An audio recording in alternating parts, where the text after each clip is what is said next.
ചോദ്യങ്ങൾ തന്നെ ഉത്തരങ്ങൾ. നെറ്റ്വർക്ക് മാർക്കറ്റിംഗിൽ എങ്ങനെ വിജയിക്കാം? ആമുഖം. ലൂക്കും മിയയും. ലൂക്ക് ഒരു ബിൽഡർ ആയിരുന്നു. തന്റെ ബിസിനസ് സാമ്പത്തിക വിജയം ആക്കണമെന്ന് തീരുമാനിച്ചുറപ്പിച്ച ഒരാൾ.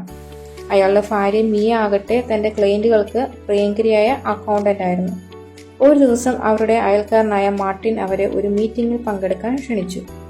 ഒരു ബിസിനസ് അവസരം പരിചയപ്പെടുത്താനായിരുന്നു ആ മീറ്റിംഗ്. മാർട്ടിൻ അതിനെപ്പറ്റി അധികമൊന്നും പറഞ്ഞില്ലെങ്കിലും അവർക്ക് അയാൾ ഇഷ്ടമായത് കാരണവും ഏതാനും വീടുകൾക്കപ്പുറം ആയതിനാലും അവർ പോകാൻ തീരുമാനിച്ചു. അതിനെല്ലാം ഉപരി അവർക്ക് കുറച്ച് പുതിയ ആൾക്കാരെ പരിചയപ്പെടുകയും ചെയ്യാം. മീറ്റിംഗ് പുരോഗമിക്കുമ്പോൾ ലൂക്കിനും മിയയ്ക്കും അവർ കേൾക്കുന്നതും കാണുന്നതും വിശ്വസിക്കാനേ കഴിഞ്ഞില്ല. അവർക്ക് ഭാവന ചെയ്യാൻ സാധിക്കാത്ര വിജയകരമായി സാമ്പത്തിക സ്വാതന്ത്ര്യവും വിജയവും നൽകാൻ കഴിയുന്ന ഒരു പുതിയ നെറ്റ്വർക്ക് മാർക്കറ്റിംഗ് പ്ലാനിനെ കുറിച്ചായിരുന്നു അവർ കാണുന്നുണ്ടായിരുന്നത്. അവർക്ക് കുറച്ച് ദിവസത്തേക്ക് അതിനെക്കുറിച്ച് സംസാരിക്കാതിരിക്കാൻ കഴിഞ്ഞില്ല. അവർ അത് തുടങ്ങാൻ തന്നെ തീരുമാനിച്ചു. കാരണം അവർ ചിന്തിച്ചത് തീർച്ചയായും ആ പ്ലാൻ കണ്ട എല്ലാവരും അതിൽ ചേരാൻ ആഗ്രഹിക്കും എന്നായിരുന്നു. പക്ഷേ അത് അവർ വിചാരിച്ചത്ര എളുപ്പമായിരുന്നില്ല. അവരെ പോലുള്ള മറ്റുള്ള എല്ലാവർക്കും അത്രയ്ക്ക് ആവേശം ഉണ്ടായിരുന്നില്ല. ചിലർ അതിനെപ്പറ്റി അറിയാനുള്ള മീറ്റിങ്ങുകളിൽ പങ്കെടുത്തതേയില്ല. ചില അടുത്ത സുഹൃത്തുക്കളാട്ടെ അവർക്കൊരു അപ്പോയിൻമെന്റ് പോലും കൊടുത്തില്ല. ഇതൊക്കെ ആയിട്ടും അവർ പടിപടിയായി ഒരു ഉറപ്പുള്ള ബിസിനസ് കെട്ടിപ്പടുക്കുക തന്നെ ചെയ്തു. പക്ഷേ അത് അവർ ആഗ്രഹിച്ചതുപോലെ അത്ര വേഗത്തിലായിരുന്നില്ലെന്ന് മാത്രം. വെറുതെ ആലോചിക്കൂ, ലൂക്ക് മിയയോട് പറഞ്ഞു. നമ്മൾ ആളുകൾക്ക് പറഞ്ഞു മനസ്സിലാക്കുന്നതിന് പകരം അവർ നമ്മളോട് എന്തിന് നെറ്റ്വർക്ക് മാർക്കറ്റിംഗിൽ ചേരണമെന്ന് പറയുവാണെങ്കിൽ, അങ്ങനെ ഒരു വഴി ഉണ്ടായിരുന്നെങ്കിൽ. അങ്ങനെ ഒരു വഴിയുണ്ട്. ഈ പുസ്തകം ആ വഴി നിങ്ങൾക്ക് കാണിച്ചു തരികയാണ്. നെറ്റ്വർക്ക് മാർക്കറ്റിംഗിൽ പ്രവേശിക്കാൻ ആളുകൾ ഏറ്റവും കൂടുതൽ ഭയപ്പെടുന്നത് ഉയർന്ന നിലയിലെത്താൻ അവർ അതിസമർത്ഥരായ സെയിൽസ് വിദഗ്ധരായിരിക്കണമെന്ന ചിന്തയാണ്. പുതിയ ആളുകളെ ചേർക്കാനുള്ള താരതമ്യേന എളുപ്പമുള്ള ഒരു ലളിതമായ രീതിയാണ് ഈ പുസ്തകത്തിന്റെ ഉള്ളടക്കം. ഇതിൽ തന്ത്രങ്ങളൊന്നുമില്ല. ഫലം തരുന്ന ചില സങ്കേതങ്ങളും തത്വങ്ങളും നിങ്ങൾ പിന്തുടരുകയേ വേണ്ടൂ. ഞാൻ എന്തിനാണ് ഈ പുസ്തകം എഴുതിയത്? ഞാൻ ആദ്യമായി 1980 നെറ്റ്വർക്ക് മാർക്കറ്റിങ്ങിനെ പരിചയപ്പെട്ടപ്പോൾ എനിക്ക് അത്ഭുതമായിരുന്നു. ലളിതമായ, നിയമപരമായ, ധാർമ്മികമായ, രസകരമായ, ആദായകരമായ ഒരു ഒന്നാന്തരം അവസരം നിലവിലുണ്ടെന്ന് അതിശയം. അത് മറ്റൊരു എളുപ്പത്തിൽ പണക്കാരനാകാനുള്ള സ്കീമായിരുന്നില്ല. അത് പണക്കാരനാകാനുള്ള ഒരു സമ്പ്രദായമായിരുന്നു. അതിന് 10 വർഷങ്ങൾക്ക് മുമ്പ് ഞാൻ കോർപ്പറേറ്റ് വരുമാനത്തിൽ പൂജ്യങ്ങൾ കൂട്ടിച്ചേർക്കാനും ആളുകളെ കോടീശ്വരന്മാരാക്കാനും സഹായകമായ ആശയവിനിമയത്തിനും സെയിൽസ് തന്ത്രങ്ങൾക്കും വേണ്ടിയുള്ള ഗവേഷണങ്ങളിലായിരുന്നു. ഞാൻ വിചാരിച്ചു, ഒന്നാന്തരം എനിക്ക് വിജയകരമായ തന്ത്രങ്ങൾ നെറ്റ്വർക്ക് മാർക്കറ്റിംഗിൽ പ്രയോഗിക്കാൻ പറ്റുമെങ്കിൽ അതിൻ്റെ ഫലം ഭാവനാതീതമായിരിക്കും. ഈ പുസ്തകം ആ തന്ത്രങ്ങൾ വർഷങ്ങളോളം തുടർന്ന് കലാരൂപപ്പെടുത്തലിൻ്റെയും പരിഷ്കരണങ്ങളുടെയും പരീക്ഷണങ്ങളുടെയും പ്രയോഗങ്ങളുടെയും പരിണതഫലമാണ്. നിങ്ങൾക്ക് മറ്റുള്ള ആയിരക്കണക്കിന് വിജയ ശ്രീലാളിതരെ പോലെ വിജയത്തിലെത്താനുള്ള ലളിതമായതും വേഗത്തിൽ പഠിക്കാവുന്നതുമായ കഴിവുകൾ ആർജിക്കാൻ ഇതുവഴി കഴിയും. ഇതിലെ വലിയൊരു കാര്യം എന്തെന്നാൽ നിങ്ങൾ ഇപ്പോൾ തന്നെ നേടിയിരിക്കുന്ന അറിവുകളിൽ യാതൊരു മാറ്റവും വരുത്തേണ്ടതില്ല എന്നതാണ്. ദിവസം 2 മണിക്കൂർ വീതം പഠിക്കുകയും ആത്മാർത്ഥമായി പരിശീലിക്കുകയും ചെയ്യുകയാണെങ്കിൽ നിങ്ങൾക്ക് തന്നെ അതിശയം തോന്നുന്നത്ര ഉയർന്ന നിലയിൽ നിങ്ങളുടെ ബിസിനസ്സിനെ വളർത്താൻ കഴിയും. കരാർ. ഈ പുസ്തകത്തിലൂടെ നിങ്ങൾ പഠിക്കുന്ന രീതിയുടെ കൂടെ ഒരു കരാറും ഉണ്ടായിരിക്കും. നിങ്ങൾ ഈ തന്ത്രം മനഃപ്പാഠമാക്കുമെന്നും ആദ്യത്തെ 14 ദിവസങ്ങൾ ഒരു വാക്കുപോലും മാറ്റില്ലെന്നുമുള്ള കരാറിലെത്തുകയാണെങ്കിൽ ഫലം ഭാവനീതീതമായിരിക്കുമെന്ന് ഞാൻ നിങ്ങൾക്ക് വാക്ക് തരുന്നു. ഒരു വലിയ കരാർ തന്നെയാണത്, അല്ലേ? പക്ഷേ ഇതൊരു പരസ്പരമുള്ള കരാർ കൂടിയാണ്. എനിക്ക് നിങ്ങൾ വാക്കുകൾ ഉറക്കത്തിൽ പോലും ആവർത്തിക്കാൻ കഴിയുന്നത് വരെ പരിശീലിക്കണമെന്നാണ് ഉള്ളത്. ഒഴിവു കഴിവുകളോ മുട്ടാപ്പോക്കുകളോ പാടില്ല. തന്ത്രം പഠിക്കാനുള്ള അചഞ്ചലമായ ആത്മസമർപ്പണം മാത്രമാണ് ആവശ്യമുള്ളത്. അങ്ങനെ അത് എന്നേക്കുമായി നിങ്ങളുടെ തീരും. ഈ രീതി ഉപയോഗിച്ച് ഞാൻ ഉപദേശകനായിരുന്ന ഒരുപാട് ബിസിനസ് സംരംഭങ്ങൾ ദശലക്ഷക്കണക്കിന് $, നേടിയിട്ടുണ്ട്. ആയിരക്കണക്കിന് പുതിയ അംഗങ്ങളെ ചേർത്തുകൊണ്ട് അവരുടെ വരുമാനം 20%, 50%, 100%, 500, 1000% എന്നിങ്ങനെ വർദ്ധിപ്പിച്ചിട്ടുണ്ട്. ഇതൊന്നും ഊതിപ്പെരുപ്പിച്ച അവകാശവാദങ്ങളല്ല. നിങ്ങൾ ഇവിടെ നിന്നും പഠിക്കുന്ന കാര്യങ്ങളും നിങ്ങളുടെ ജീവിതത്തിൽ നാടകീയമായ മാറ്റങ്ങൾ കൊണ്ടുവരും. പക്ഷേ നിങ്ങൾ ഈ രീതിയിൽ ഉറച്ചു നിൽക്കുമെന്ന് വാക്ക് തരണം. വാക്ക് തരികയാണെങ്കിൽ ശരിയെന്ന് ഉറക്കെ പറയുക ഇപ്പോൾ തന്നെ. നിങ്ങൾ ശരിയെന്ന് ഉറക്കെ പറഞ്ഞില്ലെങ്കിൽ ഈ താളിന്റെ തുടക്കത്തിലേക്ക് തിരിച്ചുപോയി വീണ്ടും വായിക്കുക. ശ്രദ്ധിക്കുക, അയാൾ എന്നും എവിടെയൊക്കെ പ്രയോഗിച്ചിട്ടുണ്ടോ അതെല്ലാം ആണുങ്ങൾക്കും പെണ്ണുങ്ങൾക്കും തുല്യമായിട്ടാണുള്ളത്. പെരുമാറ്റത്തിൽ ലിംഗവ്യത്യാസം ഉള്ളിടത്തെല്ലാം അത് സൂചിപ്പിച്ചിട്ടുണ്ടാകും. നിങ്ങളുടെ സ്വന്തം ടർബോ ചാർജർ.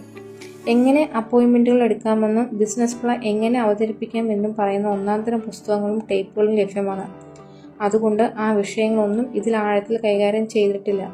ശരിക്കും എന്താണ് ചെയ്യേണ്ടതെന്നും എന്താണ് പറയേണ്ടതെന്നും നേരിട്ടുള്ള മീറ്റിങ്ങുകളിൽ അഭ്യുദയകാംക്ഷി ശരി എന്ന് സമ്മതിക്കുന്നതിനായി എങ്ങനെ പറയണമെന്നുമാണ് ഈ പുസ്തകം നിങ്ങൾക്ക് പറഞ്ഞു തരുന്നത്. അറിയാവുന്ന കാര്യങ്ങളിൽ മാറ്റമൊന്നും വരുത്താതെ നിങ്ങളുടെ പ്രസൻറ്റേഷനുകളെ ടർബോ ചാർജ് ചെയ്യാൻ ഉദ്ദേശിച്ചിട്ടുള്ളതാണ്. ശക്തവും വേഗതയുള്ളതും ആക്കാൻ ഉദ്ദേശിച്ചിട്ടുള്ളതാണ് ഇവിടെയുള്ള വിവരങ്ങൾ. അതുകൊണ്ട് തന്നെ ഈ പുസ്തകത്തിൽ ഊന്നൽ കൊടുത്തിരിക്കുന്ന മിക്കവാറും കാര്യങ്ങൾ ആവശ്യം മനസ്സിലാക്കുക എന്ന രണ്ടാമത്തെ താക്കോലിൽ നിന്നുകൊണ്ടായിരിക്കും. ഫലം തരുന്നതിനെ ഒരിക്കലും മാറ്റാതിരിക്കുക, അതിനെ ടർബോ ചാർജ് ചെയ്യുക. Allan Pease. ഭാഗം 1. ആദ്യത്തെ ചുവട്. ജീവിതത്തിലെ മിക്ക കാര്യങ്ങളും പോലെ ഈ സെക്ഷന്റെ തുടക്കത്തിലുള്ള ചിത്രം കുറച്ച് ആളുകൾ മാത്രമേ നോക്കുകയും അതിലെ വ്യക്തമായ സന്ദേശം കാണുകയും ചെയ്യുകയുള്ളൂ. പരിശീലനമില്ലാത്ത കണ്ണിന് അത് കാര്യമൊന്നുമില്ലാത്ത കുറച്ച് വരകൾ മാത്രമായിരിക്കും. എന്നാൽ നിങ്ങൾ വരികൾക്കിടയിലൂടെ വായിക്കുവാൻ പഠിക്കുമ്പോൾ ഉത്തരം കണ്ടെത്താൻ വീക്ഷണ കോൺ ശരിയാക്കിയാൽ മാത്രം മതിയാകുമെന്ന് നിങ്ങൾ തിരിച്ചറിയും. അത് തന്നെയാണ് ഞങ്ങൾ ഈ പുസ്തകത്തിലൂടെ നിങ്ങളെ പഠിപ്പിക്കാൻ പോകുന്നത്. വിജയത്തിലേക്കുള്ള 5 പ്രമാണങ്ങൾ. എനിക്ക് 11 വയസ്സുള്ളപ്പോൾ ഞങ്ങളുടെ സ്കൗട്ട് ഗ്രൂപ്പിന് വേണ്ടി ഒരു ഹാൾ പണിയാനുള്ള പണം ശേഖരിക്കാൻ വേണ്ടി വീട്ടാവശ്യങ്ങൾക്കുള്ള സ്പോഞ്ച് വിൽക്കാൻ ആവശ്യപ്പെടുകയുണ്ടായി. സ്കൗട്ട് മാസ്റ്റർ ഒരു ബുദ്ധിമാനായ വയസ്സനായിരുന്നു. അദ്ദേഹം എന്നോട് രഹസ്യം വെളിപ്പെടുത്തി. ഞാനതിനെ പരിണിത ഫലങ്ങളുടെ നിയമം എന്ന് വിളിക്കും. ഞാൻ ആ നിയമം അനുസരിച്ച് ജീവിച്ചത് മാത്രമല്ല, അത് പരിശീലിക്കുന്ന ആർക്കും അത് വിജയകരമായി തീരുമെന്ന് ഉറപ്പു നൽകുകയും ചെയ്യുന്നു. ഞാൻ ആ നിയമം എനിക്ക് ലഭിച്ചതുപോലെ തന്നെ നിങ്ങൾക്കും തരാം. വിജയം ഒരു പന്തയമാണ്. എത്ര തവണ നിങ്ങൾ കളിക്കുന്നുവോ അത്രയും തവണ നിങ്ങൾ വിജയിക്കും. എത്ര തവണ നിങ്ങൾ വിജയിക്കുന്നുവോ അത്രയും വിജയകരമായി നിങ്ങൾ കളിക്കുകയും ചെയ്യും. ഈ നിയമം നെറ്റ്വർക്കിംഗിൽ പ്രയോഗിച്ചു നോക്കാം.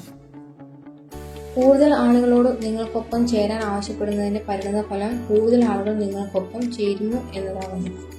എത്ര കൂടുതൽ തവണ നിങ്ങൾ അവരോട് ചേരാൻ പറയുന്നുവോ നിങ്ങൾ ആവശ്യപ്പെടുന്നതിൽ അത്രയും മികവുറ്റതാകും. വേറൊരു രീതിയിൽ പറഞ്ഞാൽ നിങ്ങൾക്കൊപ്പം ചേരാൻ ഒരുപാട് ആളുകളോട് നിങ്ങൾ ആവശ്യപ്പെടേണ്ടതായുണ്ട്. നിയമം 1. കൂടുതൽ ആളുകളെ കാണുക. ഇതാണ് ഏറ്റവും പ്രധാനപ്പെട്ട നിയമം. നിങ്ങൾ പറഞ്ഞു തീരുന്നതുവരെ കേട്ടു നിൽക്കുന്ന ആരുമായും സംസാരിക്കൂ. ഒരിക്കലും നല്ല അഭ്യുദയകാംക്ഷികളെ ചാക്കിലാക്കാൻ ശ്രമിക്കുന്ന അല്പനോ ചീട്ടു കശക്കുന്നവനോ ആകാതിരിക്കുക.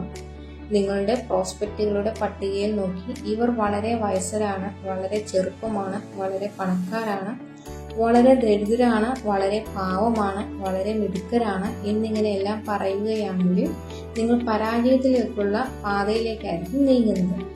ബിസിനസ് പടുത്തുയർത്തുന്നതിന്റെ പ്രാരംഭകാലത്ത് നിങ്ങൾ എല്ലാവരോടും സംസാരിക്കേണ്ടിയിരിക്കുന്നു. കാരണം നിങ്ങൾക്ക് പരിശീലനം ആവശ്യമാണ്. നിങ്ങൾ എല്ലാവരുമായും നിങ്ങളുടെ ബിസിനസിനെ കുറിച്ച് സംസാരിക്കുമ്പോൾ ശരാശരികളുടെ നിയമം അനുസരിച്ച് നിങ്ങൾ വിജയിക്കുമെന്ന് തെളിയുന്നു. എത്ര വിജയകരം എന്നത് മാത്രമേ നോക്കേണ്ടതുള്ളൂ. കൂടുതൽ പ്രവർത്തനം കൊണ്ട് പരിഹരിക്കാനാകാത്ത യാതൊരു പ്രശ്നവും നിങ്ങളുടെ ബിസിനസ്സിൽ ഉണ്ടാവില്ല. നിങ്ങളുടെ ജീവിതം എങ്ങോട്ടാണ് പോകുന്നത് എന്നതിനെക്കുറിച്ച് വിഷമം തോന്നുകയാണെങ്കിൽ നിങ്ങളുടെ പ്രസന്റേഷനുകൾ ഇരട്ടിയാക്കുക. നിങ്ങൾ ആഗ്രഹിക്കുന്നത്ര വേഗത്തിൽ ബിസിനസ് വളരുന്നില്ലെങ്കിൽ നിങ്ങളുടെ ഉൽപ്പാദനം വർദ്ധിപ്പിക്കുക. നിങ്ങൾക്ക് ഉണ്ടാകാനിടയുള്ള മിക്കവാറും പ്രശ്നങ്ങൾക്കുള്ള പരിഹാരമാണ് കൂടുതൽ പ്രവർത്തന നിരതനാകുക എന്നത്. എല്ലാവരുമായി സംസാരിക്കുക. അതാണ് ആദ്യത്തെ നിയമം.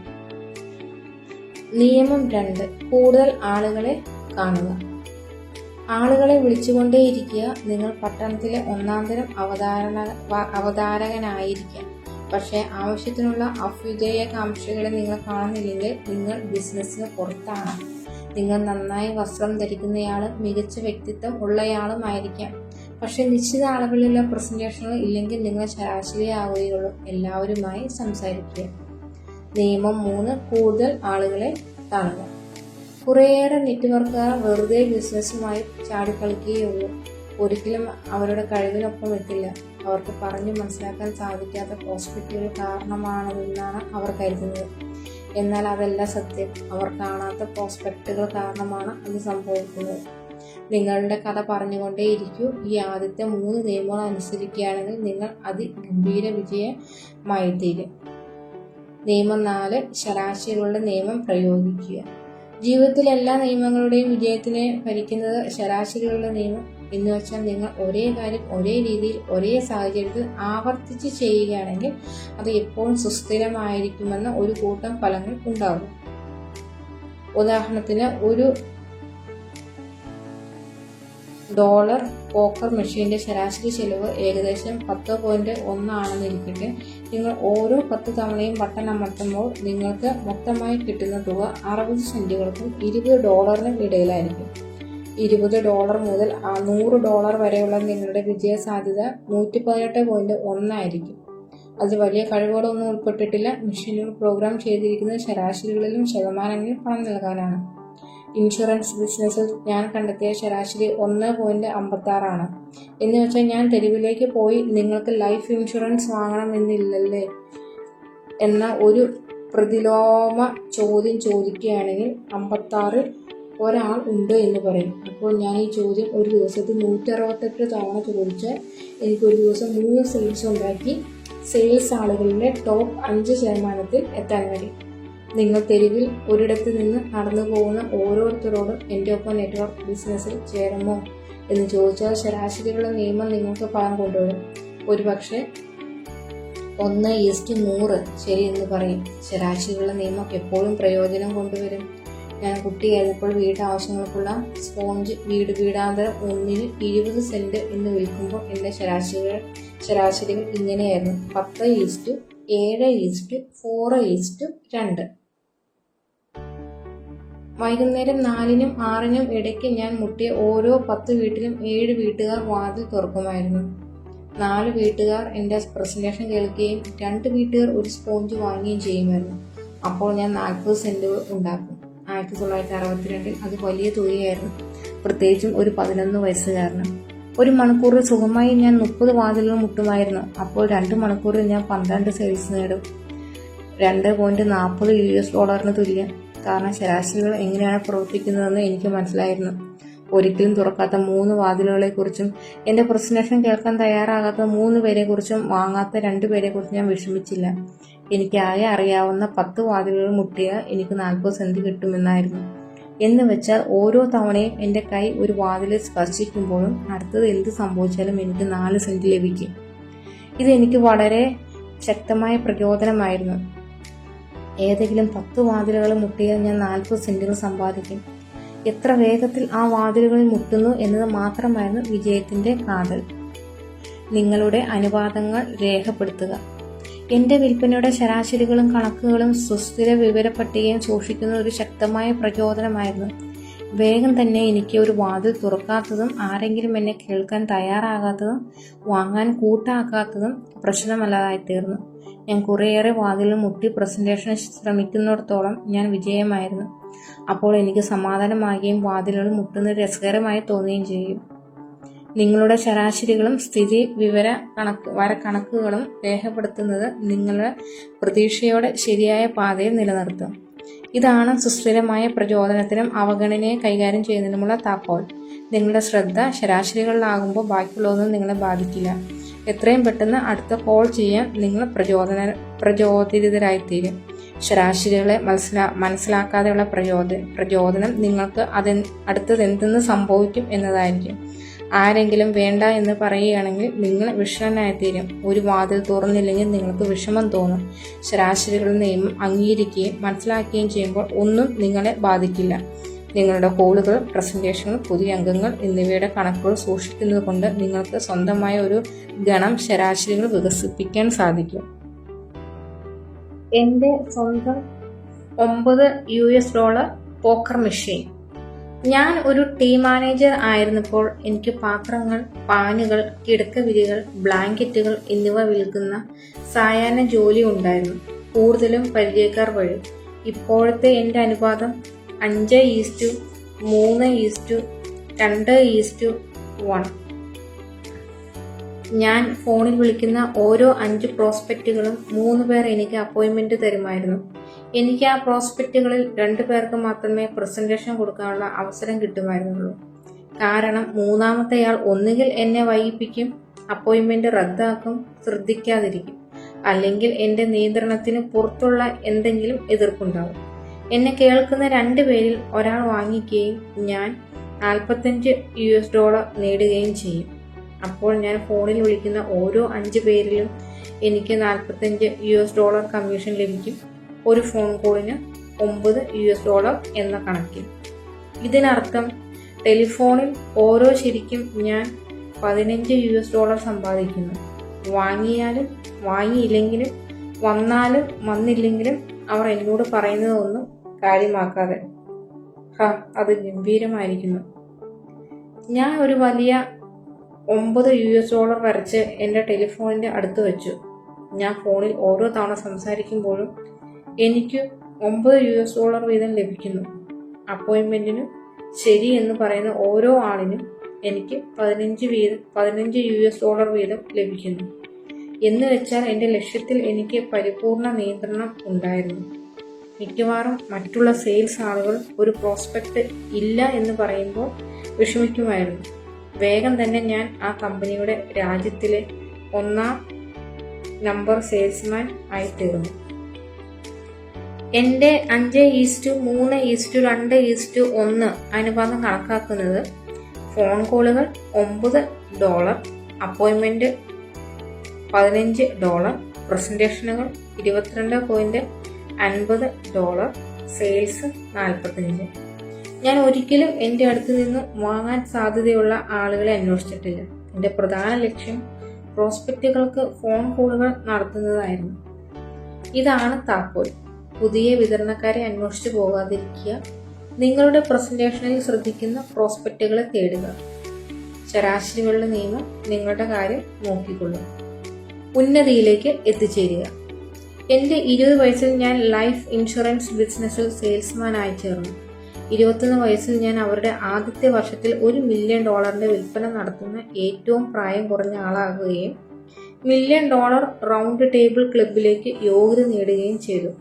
അവിടെ എൻ്റെ ശരാശരികൾ 10:5:4:3:1. ഫോൺ എടുക്കുന്ന ഓരോ 10 പ്രോസ്പെക്റ്റുകളിൽ നിന്നും 5 പേർ അപ്പോയിൻമെന്റിന് സംബന്ധിക്കും.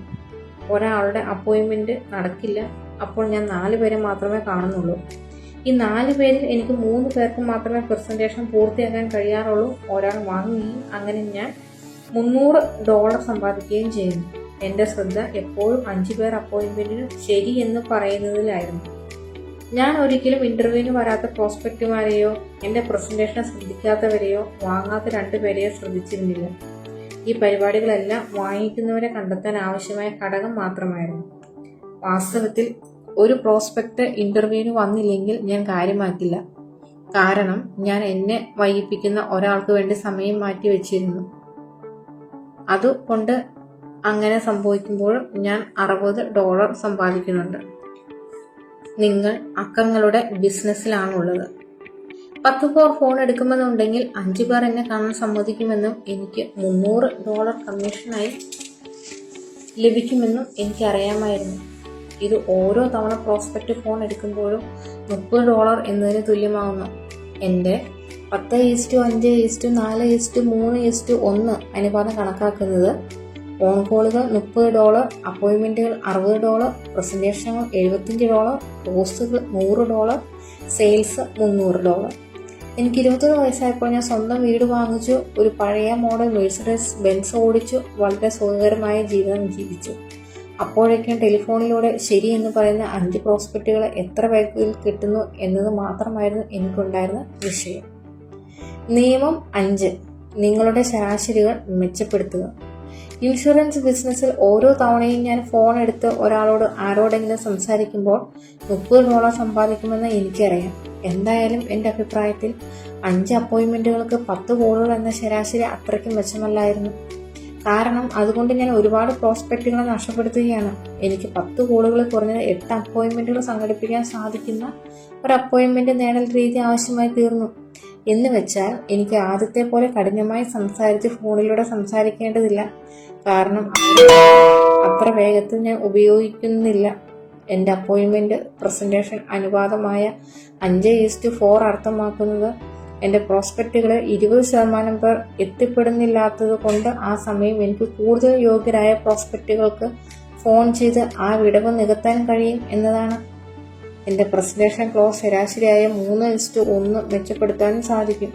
പക്ഷെ ഞാൻ ഒന്നും മാറ്റിയില്ലെങ്കിലും ഓരോ തവണ ഞാൻ ഫോൺ എടുക്കുമ്പോഴും ഞാൻ $30 സമ്പാദിക്കുമെന്ന് എനിക്ക് എപ്പോഴും അറിയാമായിരുന്നു. ശരാശരികളുടെ നിയമം നിങ്ങൾക്ക് വേണ്ടി എപ്പോഴും പ്രവർത്തിക്കും. അനുപാതങ്ങൾ സൂക്ഷിക്കുന്നത് നിങ്ങളെ വിവേകമുള്ളവനാക്കും. നിങ്ങൾക്ക് എവിടെയാണ് മെച്ചപ്പെടേണ്ടതെന്ന് പറഞ്ഞു തരും. നിങ്ങൾക്ക് എത്രത്തോളം വിജയിയാകാൻ സാധിക്കുമെന്ന് കാണിക്കും. നിങ്ങൾക്ക് അടുത്തത് എന്ത് സംഭവിക്കും എന്നതിലല്ല, ഫലം തരുന്ന പ്രവർത്തനങ്ങളിൽ ശ്രദ്ധ കേന്ദ്രീകരിക്കാൻ അത് നിങ്ങളെ അനുവദിക്കും. നെറ്റ്വർക്കിംഗ് ബിസിനസ്സിലെ ശരാശരികൾ. 70കൾ തൊട്ട് ഞാൻ നെറ്റ്വർക്ക് മാർക്കറ്റിംഗുകാർക്ക് ട്രെയിനിങ് കൊടുക്കുന്നുണ്ട്. ഉയർന്ന വിജയം നേടിയ വ്യക്തികളുടെയും സ്ഥാപനങ്ങളുടെയും ഫലങ്ങൾ ശേഖരിച്ചിട്ടുമുണ്ട്. നെറ്റ്വർക്ക് മാർക്കറ്റിംഗിലെ മാതൃകാപരമായ വിജയം. 10:6:3:1. നിങ്ങളുടെ പ്രസന്റേഷൻ ശ്രദ്ധിക്കുന്ന ഓരോ 10 പ്രോസ്പെക്റ്റുമാരിലും 6 പേർ അതിനെക്കുറിച്ച് ആവേശഭരിതരായും ആ ബിസിനസ് ആരംഭിക്കാമെന്ന് പറയുകയും ചെയ്യും. അവരിൽ പകുതി പേർ ശരിക്കും ആരംഭിക്കുകയും അവരിൽ 3-ൽ ഒരാൾ വിജയിക്കുകയും ചെയ്യും. ഒരാൾ ഇരുട്ടിൽ മറിയുകയും ബാക്കിയുള്ളവർ ഉൽപ്പന്നങ്ങൾ വാങ്ങുന്നത് തുടരുകയും ചെയ്യും. അപ്പോൾ നിങ്ങൾ 10 തവണ പദ്ധതി അവതരിപ്പിക്കുമ്പോൾ ഒരു ഫലപ്രദമായ ദീർഘകാല ഡിസ്ട്രിബ്യൂട്ടറിൽ അവസാനിക്കും. ഇനി ആ വലിയ ചോദ്യം, നിങ്ങൾ 10 പേരോട് ബിസിനസ് സംസാരിക്കാൻ എത്ര സമയം എടുക്കും? ഈ ചോദ്യത്തിനുള്ള നിങ്ങളുടെ ഉത്തരമായിരിക്കും നിങ്ങളുടെ വളർച്ചാ നിരക്ക് തീരുമാനിക്കുക.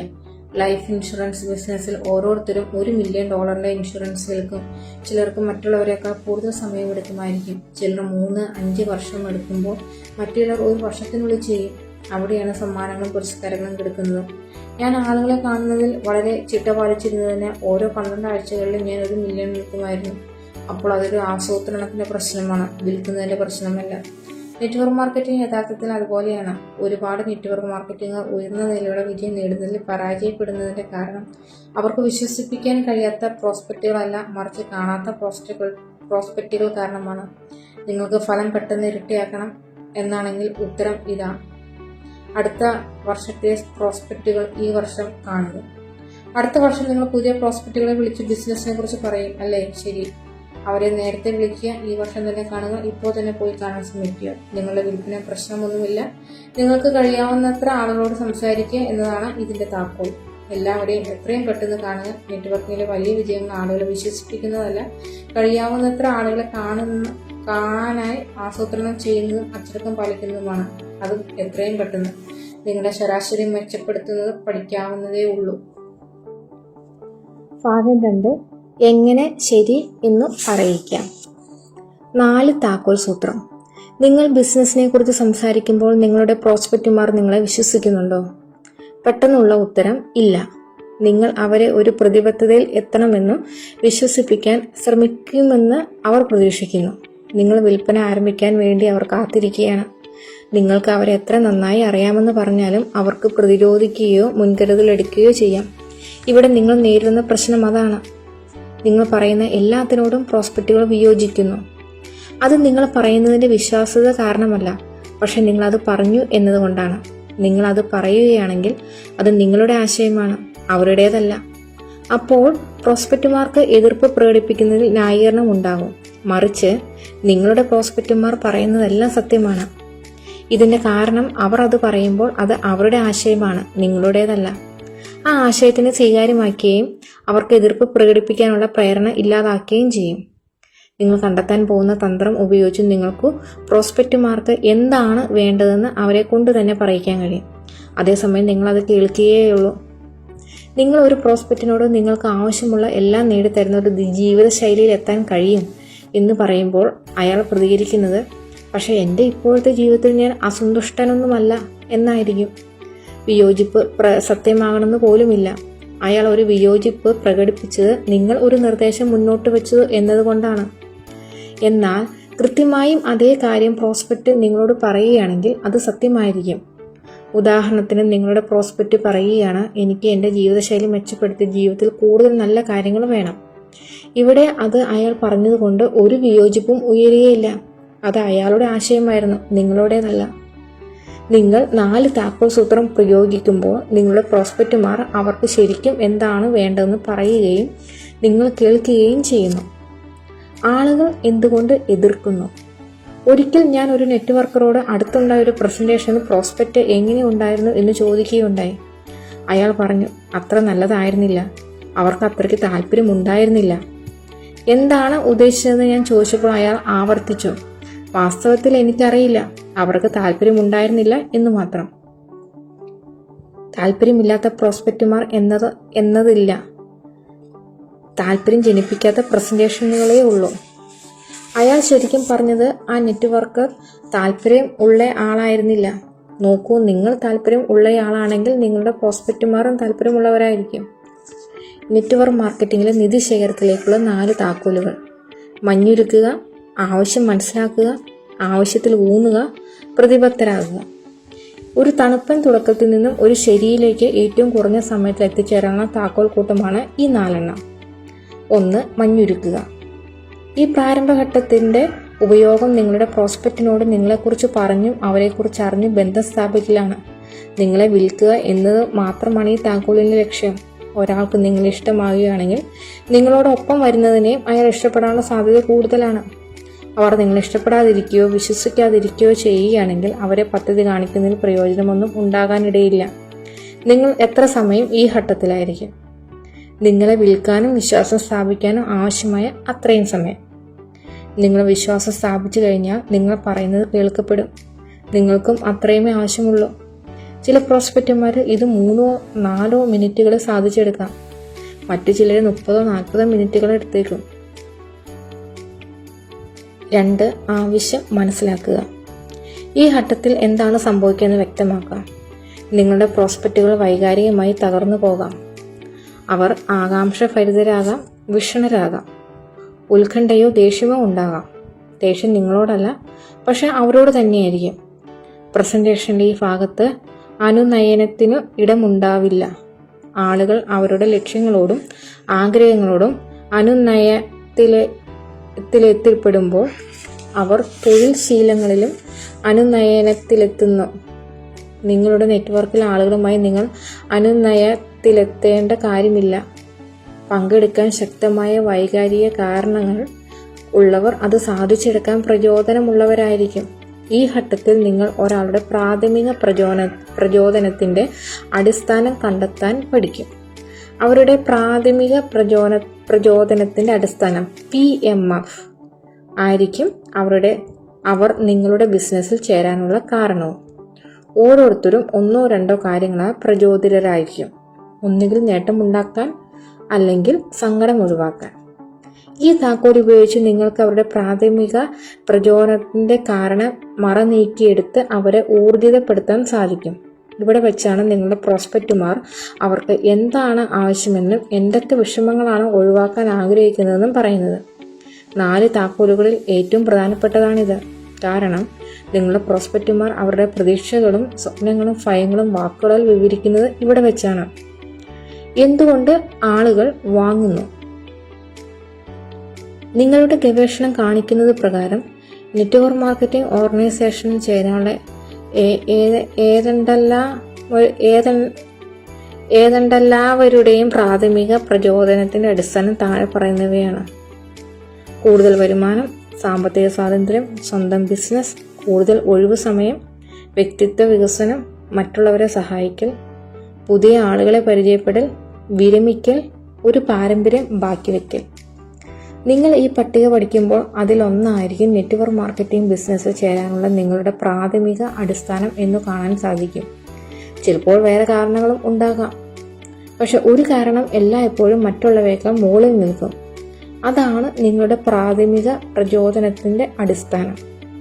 പ്രാഥമിക പ്രചോദനത്തിന്റെ അടിസ്ഥാനം വളരെ പ്രധാനപ്പെട്ടതായിരിക്കുമ്പോഴും നിർബന്ധമായും മനസ്സിലാക്കേണ്ടത് നെറ്റ്വർക്ക് മാർക്കറ്റിംഗ് ചേരാനുള്ള എല്ലാവരുടെയും പ്രാഥമിക പ്രചോദനത്തിന്റെ കാരണം നിങ്ങളുടേതുപോലെ ആയിരിക്കില്ല.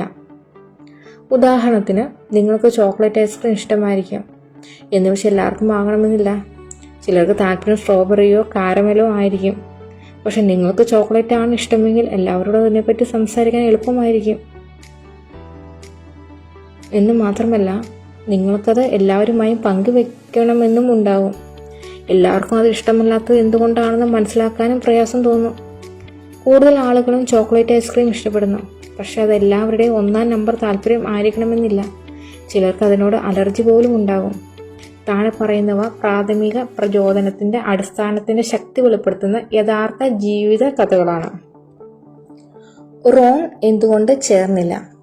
ആൽബർട്ട് ഒരു ഡിസ്ട്രിബ്യൂട്ടർ ആയിരുന്നു. അയാൾക്ക് സാമ്പത്തിക സ്വാതന്ത്ര്യം വേണമെന്നുള്ളതിനാൽ നെറ്റ്വർക്ക് മാർക്കറ്റിംഗിൽ ചേർന്നു. അയാൾക്ക് തൻ്റെ തന്നെ ബോസ് ആകണമെന്നും സ്വന്തം വരുമാനം തീരുമാനിക്കണമെന്നും ആഗ്രഹിച്ചു. അയാൾക്ക് ഇഷ്ടമുള്ളപ്പോൾ വരാനും പോകാനുമുള്ള സ്വാതന്ത്ര്യവും കുട്ടികളെ മികച്ച സ്കൂളുകളിൽ വിടാനും ഒരു അവധിക്കാല വസതി സ്വന്തമാക്കാനും എല്ലാം ആഗ്രഹമുണ്ടായിരുന്നു. അയാളുടെ പ്രാഥമിക പ്രചോദനത്തിൻ്റെ കാരണം സാമ്പത്തിക സ്വാതന്ത്ര്യമായിരുന്നു. അയാൾക്കത് എല്ലാം നേടിക്കൊടുക്കും. അയാൾ വൈകാരികമായി തന്നെ തൻ്റെ ലക്ഷ്യങ്ങളിൽ മുഴുകിയിരിക്കുകയായിരുന്നു. എത്ര നേരം വേണമെങ്കിലും അവസാനിക്കാത്ത സത്യസന്ധമായ ആവേശത്തോടെ സംസാരിക്കാൻ കഴിയുമായിരുന്നു. ഒരു ലോക്കൽ ഫണ്ട് റൈസിംഗ് പരിപാടിയിൽ വെച്ച് അയാൾ റോൺ എന്നു പേരുള്ള അംഗമാകാൻ സാധ്യതയുള്ള ഒരാളെ പരിചയപ്പെടുകയും അയാളെ ബിസിനസ്സിനെ കുറിച്ച് കേൾക്കാൻ ക്ഷണിക്കുകയും ചെയ്തു. ആൽബർട്ട് തൻ്റെ പതിവുള്ള ഒന്നാന്തരം ആവേശത്തോടെ റോണിന് പദ്ധതി വിശദീകരിച്ചു കൊടുത്തു. റോൺ ആകർഷിക്കപ്പെട്ടു. അയാൾ ചേരാമെന്ന് പറയുകയും ചെയ്തു. വാസ്തവത്തിൽ ആൽബർട്ട് പിന്നെ ഒരിക്കലും റോണിനെ കണ്ടിട്ടില്ല. എന്താണ് സംഭവിച്ചതെന്ന് മനസ്സിലാകാതെ ആശയക്കുഴപ്പത്തിൽ അകപ്പെടുകയും ചെയ്തു. എന്തുകൊണ്ടാണ് റോൺ തുടങ്ങാതിരുന്നത്? പ്രശ്നം എന്തായിരുന്നെന്നാൽ റോണിന്റെ പ്രാഥമിക പ്രചോദനത്തിന് അടിസ്ഥാനം സാമ്പത്തിക സ്വാതന്ത്ര്യമായിരുന്നില്ല. അയാൾക്ക് പണക്കാരനാകണമെന്നോ വലിയ വീട്ടിൽ താമസിക്കണമെന്നോ വില കൂടിയ കാർ ഓടിക്കണമെന്നോ ഉണ്ടായിരുന്നില്ല. അയാൾക്ക് തൻ്റെ അമ്മയുടെ പാരമ്പര്യ സ്വത്തായി കിട്ടിയ ഇടത്തരം വീട് സന്തോഷമായിരുന്നു. റോഡ് ട്രാഫിക്കിൽ കുടുങ്ങിക്കിടക്കുന്നതല്ല, മറിച്ച് തീവണ്ടിയിൽ യാത്ര ചെയ്യുന്നു പത്രം വായിക്കാനായിരുന്നു അയാൾക്ക് താല്പര്യം. റോണിന് സാമ്പത്തിക സ്വാതന്ത്ര്യം കുഴപ്പമില്ലെന്ന് തോന്നിയിരുന്നു. പക്ഷെ ഒരു പ്രതിബദ്ധതയിലെത്താൻ മാത്രം പ്രചോദിപ്പിക്കാൻ അത് പോരായിരുന്നു. റോണിനെ ശരിക്കും പ്രചോദിപ്പിച്ചത് പുതിയ ആളുകളെ പരിചയപ്പെടാമെന്നും പുതിയ കഴിവുകൾ വികസിപ്പിക്കാമെന്നതും അയാളുടെ സമൂഹത്തിനും എന്തെങ്കിലും സംഭാവന ചെയ്യാമെന്നും ആയിരുന്നു. അയാൾ ഫണ്ട് റൈസിംഗിൽ പങ്കെടുത്തതും അതിനുവേണ്ടിയായിരുന്നു. പക്ഷെ അയാൾക്ക് അതൊന്നും സംസാരിക്കാനുള്ള അവസരം കിട്ടിയില്ല. കാരണം ആൽബർട്ട് അയാളുടെ തൊണ്ടയിൽ സാമ്പത്തിക സ്വാതന്ത്ര്യം കുത്തി നിറയ്ക്കുന്ന തിരക്കിലായിരുന്നു. ആൽബർട്ടിന്റെ ആവേശഭരിതമായ പ്രസന്റേഷനിൽ റോൺ ആകൃഷ്ടനായിരുന്നു. പക്ഷെ അടുത്ത ദിവസം സൂര്യൻ അയാൾ തണുത്തുപോയി. ഏതാനും ദിവസങ്ങൾക്കുള്ളിൽ ആൽബർട്ടിന്റെ ആവേശഭരിതമായ പ്രസന്റേഷൻ റോൺ മറന്നേപോയി. റോണിന്റെ പ്രാഥമിക പ്രചോദനത്തിന്റെ അടിസ്ഥാനമായ മറ്റുള്ളവരെ സഹായിക്കൽ വെളിപ്പെടുത്തിയിരുന്നില്ല. ജെയിനിന്റെ തെറ്റായ വിലയിരുത്തൽ. ജെയിൻ ഒരു 34 വയസ്സുകാരിയായ 2 കുട്ടികളുടെ അമ്മയായിരുന്നു. അവർ 2 വർഷം നെറ്റ്വർക്ക് മാർക്കറ്റിംഗിൽ ഉണ്ടായിരുന്നു. ഡേവിഡിന് അവരുടെ നെറ്റ്വർക്ക് പ്രവർത്തനങ്ങളിൽ താല്പര്യം തോന്നി. അവരെ കൂടുതൽ പറയാൻ പ്രോത്സാഹിപ്പിച്ചു. ജെയിനിന്റെ പ്രാഥമിക പ്രചോദനത്തിന് അടിസ്ഥാനം അവരുടെ 2 മക്കളെ വളർത്താനും പഠിപ്പിക്കാനും വേണ്ടിയുള്ള സമയം കണ്ടെത്തലായിരുന്നു. പക്ഷെ അതല്ല എല്ലാവരുടെയും ഒന്നാമത്തെ മുൻഗണന എന്ന് അറിഞ്ഞിരിക്കാനുള്ള വിവേകം അവർക്കുണ്ടായിരുന്നു. ഡേവിഡ് അയാളുടെ 50കളിലായിരുന്നു. സ്വയം തൊഴിൽ ഏർപ്പെട്ടിരിക്കുന്ന ഒരു കോൺട്രാക്ട് ക്ലീനർ. അതുകൊണ്ട് വിരമിക്കൽ ആയിരിക്കും അയാളുടെ ഏറ്റവും മുകളിലുള്ള മുൻഗണന എന്ന് ജെയിൻ ഊഹിച്ചു. അവർ ബിസിനസ്സിനെ കുറിച്ച് സംസാരിച്ചപ്പോൾ അവരുടെ സംഭാഷണം അമിതമായി തന്നെ കേന്ദ്രീകരിച്ചത് ആളുകൾക്ക് സുഖകരമായ വിരമിക്കൽ സാധ്യത ആകുന്നതിനെ കുറിച്ചായിരുന്നു. അന്ന് വൈകുന്നേരം ഡേവിഡ് തനിക്ക് ഒരിക്കലും വിരമിക്കണമെന്നില്ലെന്ന് പറഞ്ഞപ്പോൾ ജെയിൻ തകർന്നുപോയി. അയാൾക്കത് അകാല മരണം പോലെയായിരുന്നു. ഡേവിഡിന്റെ പ്രാഥമിക പ്രചോദനത്തിന് അടിസ്ഥാനം വിരമിക്കൽ ആയിരിക്കുമെന്നു ജെയിൻ തെറ്റായി വിലയിരുത്തി. അതിന്റെ ഫലമായി അയാൾക്ക് ഒരിക്കലും അവളോടൊപ്പം ചേരാൻ പ്രചോദനമുണ്ടായില്ല. ഒരിക്കലും ഊഹിക്കരുത്, അത് മണ്ടത്തരമാകുകയുള്ളൂ. മറ്റൊരാളുടെ പ്രാഥമിക പ്രചോദനത്തിന് അടിസ്ഥാനം നിങ്ങൾ ഊഹിക്കുമ്പോൾ നിങ്ങൾക്ക് തെറ്റാനിടയുണ്ട്. നിങ്ങളുടെ ഊഹം ശരിയായാൽ പോലും അത് നിങ്ങളുടെ ആശയമായിട്ട് തോന്നുകയുള്ളൂ, പ്രോസ്പെക്റ്റിന്റെ ആശയമായിട്ടല്ല. അതിന് അതേ സ്വാധീനമോ പ്രചോദിപ്പിക്കാനുള്ള ശക്തിയോ ഉണ്ടാവില്ല.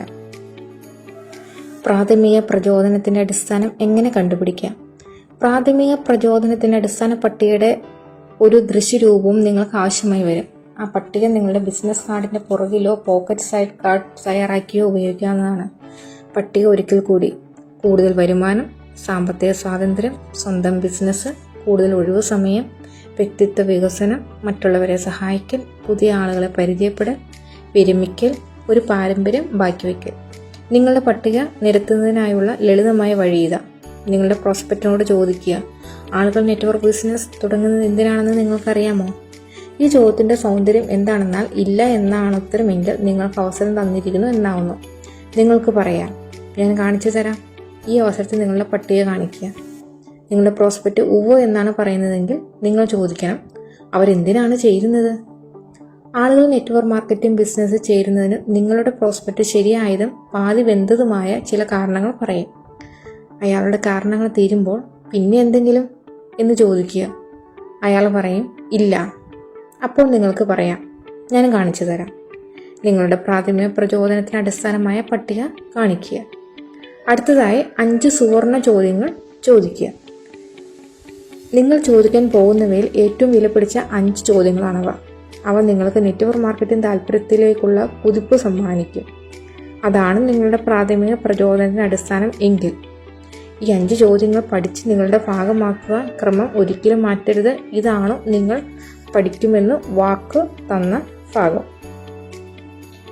ഇതാ 5 സുവർണ ചോദ്യങ്ങൾ. 1. എന്താണ് നിങ്ങളുടെ ഒന്നാമത്തെ മുൻഗണന? 2. എന്തുകൊണ്ടാണ് നിങ്ങൾ അത് തിരഞ്ഞെടുത്തത്? 3. എന്തുകൊണ്ടാണ് അത് നിങ്ങൾക്ക് പ്രധാനപ്പെട്ടതായത്? 4. ആ അവസരം ഇല്ലെങ്കിൽ ഉണ്ടാകുന്ന അനന്തര ഫലങ്ങൾ എന്തൊക്കെയാണ്? 5. അത് നിങ്ങളെ എന്തുകൊണ്ട് ആശങ്കയിലാക്കണം? ഈ ചോദ്യങ്ങൾ പഠിക്കുക. ഓരോ വാക്കും അവ ചോദിക്കുമ്പോൾ ഒന്നും പരാമർശിക്കാതെ വിടരുത്. അവ ക്രമത്തിലായിരിക്കുന്നത് വളരെ പ്രധാനമാണ്. പ്രോസ്പെക്റ്റുമാരോട് സംസാരിക്കുമ്പോൾ ചില നെറ്റ്വർക്കർമാർ ഉപയോഗിക്കാൻ താല്പര്യപ്പെടുന്നത് ജിജ്ഞാസയുടെ സമീപനമായിരിക്കും. മറ്റു ചിലർ നേരിട്ടുള്ള സമീപനം താല്പര്യപ്പെടും. താഴെ പറയുന്ന ഉദാഹരണങ്ങളിൽ സമീപനം കൂടുതൽ നേരിട്ടുള്ളതാണ്. കാരണം അത് വിശദീകരിക്കാൻ എളുപ്പമാണ്. രേഖകളെല്ലാം യഥാർത്ഥ അഭിമുഖങ്ങളിൽ നിന്നുള്ളതാണ്. റേയിനെയും റൂത്തിനെയും കാണുന്ന ഏഞ്ചി. റേയും റൂത്തും അവരുടെ 20കളിലെ ദമ്പതികളാണ്. അവർ ഏഞ്ചിയുടെ വീടിൻ്റെ അടുത്തേക്കുള്ള താമസമാക്കിയത് അടുത്ത കാലത്താണ്. അയൽക്കാർ തമ്മിലുള്ള സംഭാഷണത്തിനിടയിൽ ഏഞ്ചി ഒരു മാർക്കറ്റിംഗ് ബിസിനസ് ചെയ്യുന്നുണ്ടെന്നും അത് ഇങ്ങനെ പ്രവർത്തിക്കുമെന്നും കാണിക്കാനുള്ള അവസരം നൽകുന്നതിൽ സന്തോഷമുണ്ടെന്നും പറഞ്ഞു. റൂത്ത് പറഞ്ഞു അവർക്ക് സമയമില്ലാത്തത് കാരണം താല്പര്യമില്ലെന്ന്. റേ 2 ജോലികൾ ചെയ്യുന്നുണ്ടായിരുന്നു. രാത്രിയിലാവട്ടെ അവൾ പുതിയ വീട് ഒരുക്കിയെടുക്കുന്നതിൽ തിരക്കായിരിക്കുമെന്നും പറഞ്ഞു. 2 ജോലികൾ ചെയ്യുന്ന പുതിയ വീട്ടിലേക്ക് താമസം മാറ്റുന്ന എല്ലാവരുടെയും കാര്യം അതാണെന്നും എങ്കിലും ഭാവിയിൽ എപ്പോഴെങ്കിലും അവൾക്ക് അവരെ കാണിക്കുന്നതിൽ സന്തോഷമേ ഉണ്ടായിരിക്കുള്ളൂ എന്നും ഏഞ്ചി പറഞ്ഞു. ഏഞ്ചി അവരെ കാപ്പി കുടിക്കാൻ വീട്ടിലേക്ക് ക്ഷണിച്ചു. ശനിയാഴ്ച വൈകുന്നേരം 4 മണിക്കായാലോ? അവൾ ചോദിച്ചു. റേയും റൂത്തും സമ്മതിച്ചു. അവർ 4 മണിക്ക് എത്തി. ഒരു കാപ്പിയും കൊച്ചു വർത്താനവും കഴിഞ്ഞ് ഏഞ്ചി അവരോട് അതൊരു നെറ്റ്വർക്കിംഗ് ബിസിനസ് ആണെന്ന് പറഞ്ഞു. റേയും റൂത്തും നെറ്റ്വർക്കിങ്ങിനെ കുറിച്ച് കേട്ടിട്ടുണ്ടെന്നും അത് ശ്രമിച്ച് പരാജയപ്പെട്ട ആളുകൾ അറിയാമെന്നും അത് സോപ്പുമായി ബന്ധപ്പെട്ട എന്തോ ആണെന്ന് വിചാരിച്ചെന്നും പറഞ്ഞു. അത് ആംവേ പോലെ എന്തെങ്കിലും ആണോ എന്നവർ ചോദിച്ചു.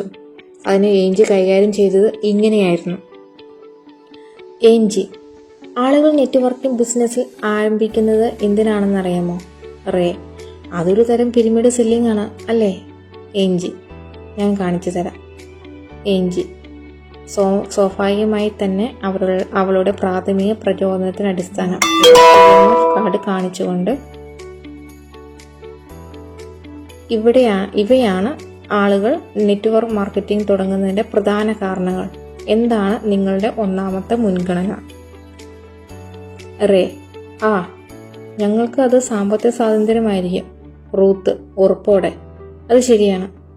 ഏഞ്ചി, എന്തുകൊണ്ടാണ് നിങ്ങളത് തിരഞ്ഞെടുത്തത്? റേ, കാരണം ഞാൻ ലോൺ അടയ്ക്കാൻ വേണ്ടി 2 ജോലികൾ ചെയ്യുന്നു. ഞങ്ങൾ കുടുംബമായി ജീവിക്കാൻ തീരുമാനിച്ചപ്പോൾ റൂത്ത് ഓവർടൈം ജോലി ചെയ്യാൻ തുടങ്ങി. ഞങ്ങൾക്ക് ഭാവിയിലേക്ക് കരുതൽ ധനം ആവശ്യമാണ്. ഞങ്ങളുടെ കുട്ടികൾക്ക് നല്ല വിദ്യാഭ്യാസം കൊടുക്കണം. എപ്പോഴും പണത്തിനായി കഷ്ടപ്പെടാൻ ആഗ്രഹമില്ല.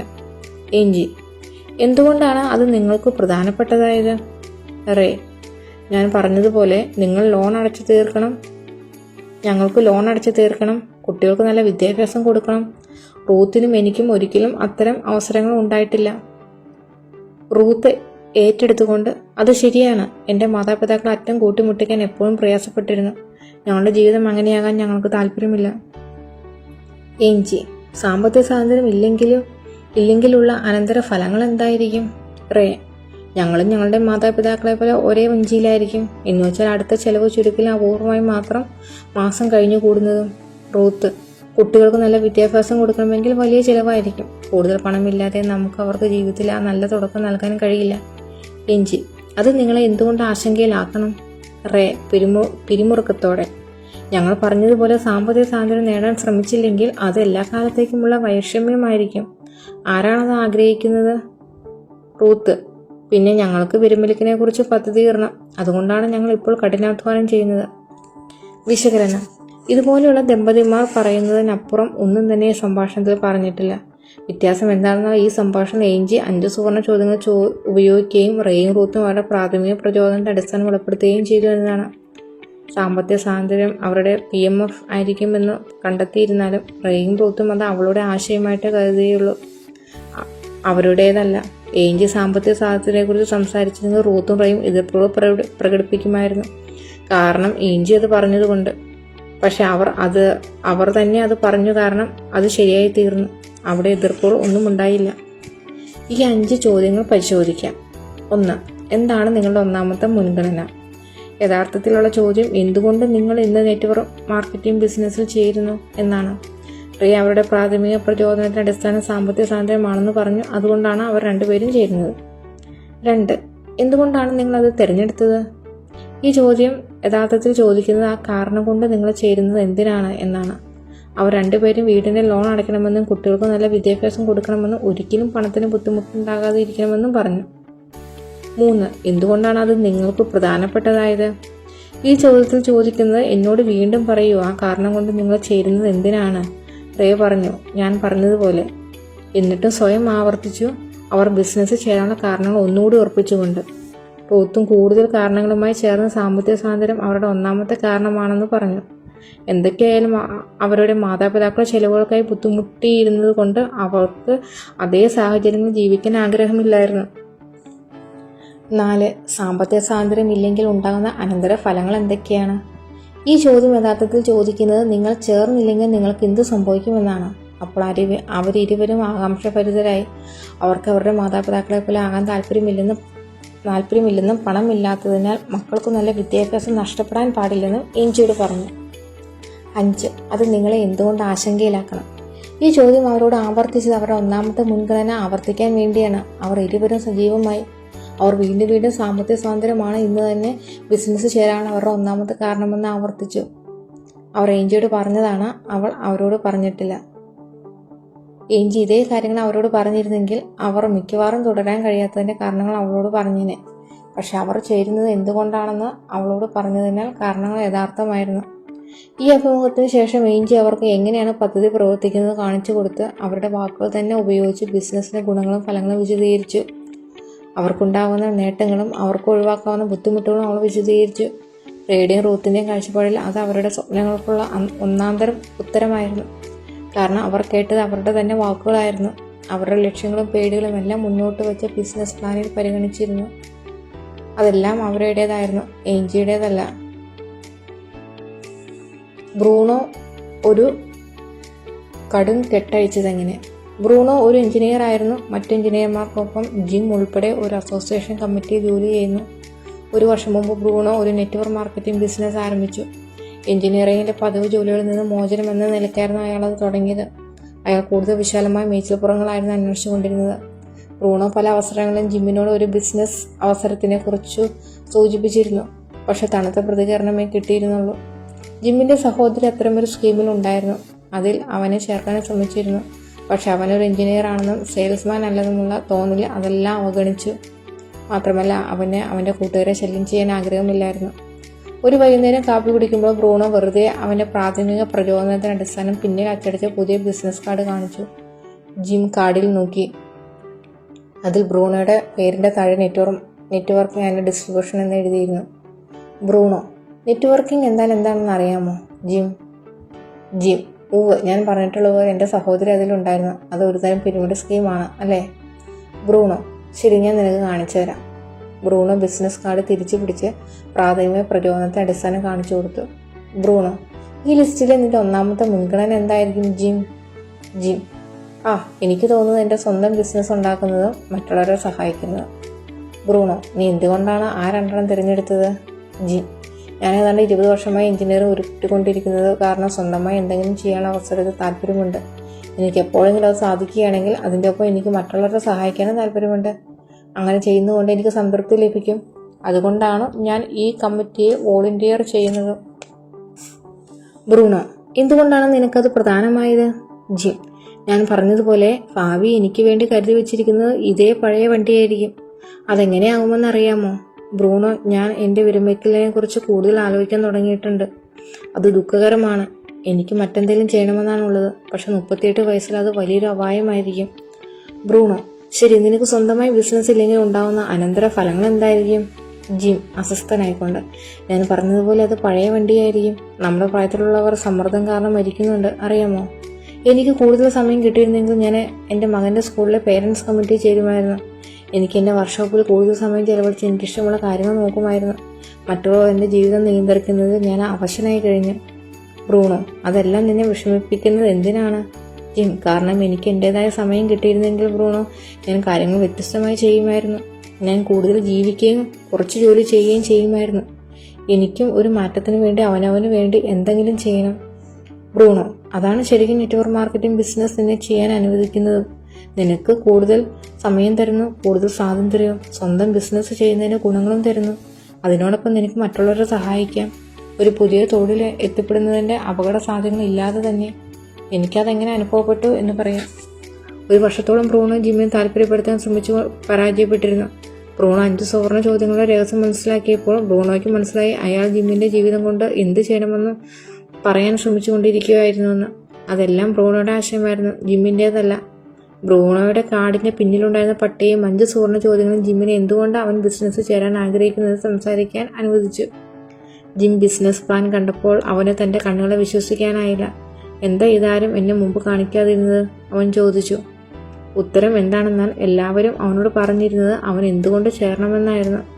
ആരും അവന്റെ പ്രാഥമിക പ്രചോദനത്തിന്റെ അടിസ്ഥാനങ്ങൾ പറയാൻ ആവശ്യപ്പെട്ടിരുന്നില്ല. ഡെന്റിസ്റ്റിന് എങ്ങനെ സമ്മതിപ്പിച്ചു? ഇത് എൻ്റെ സ്വന്തം അനുഭവമാണ്.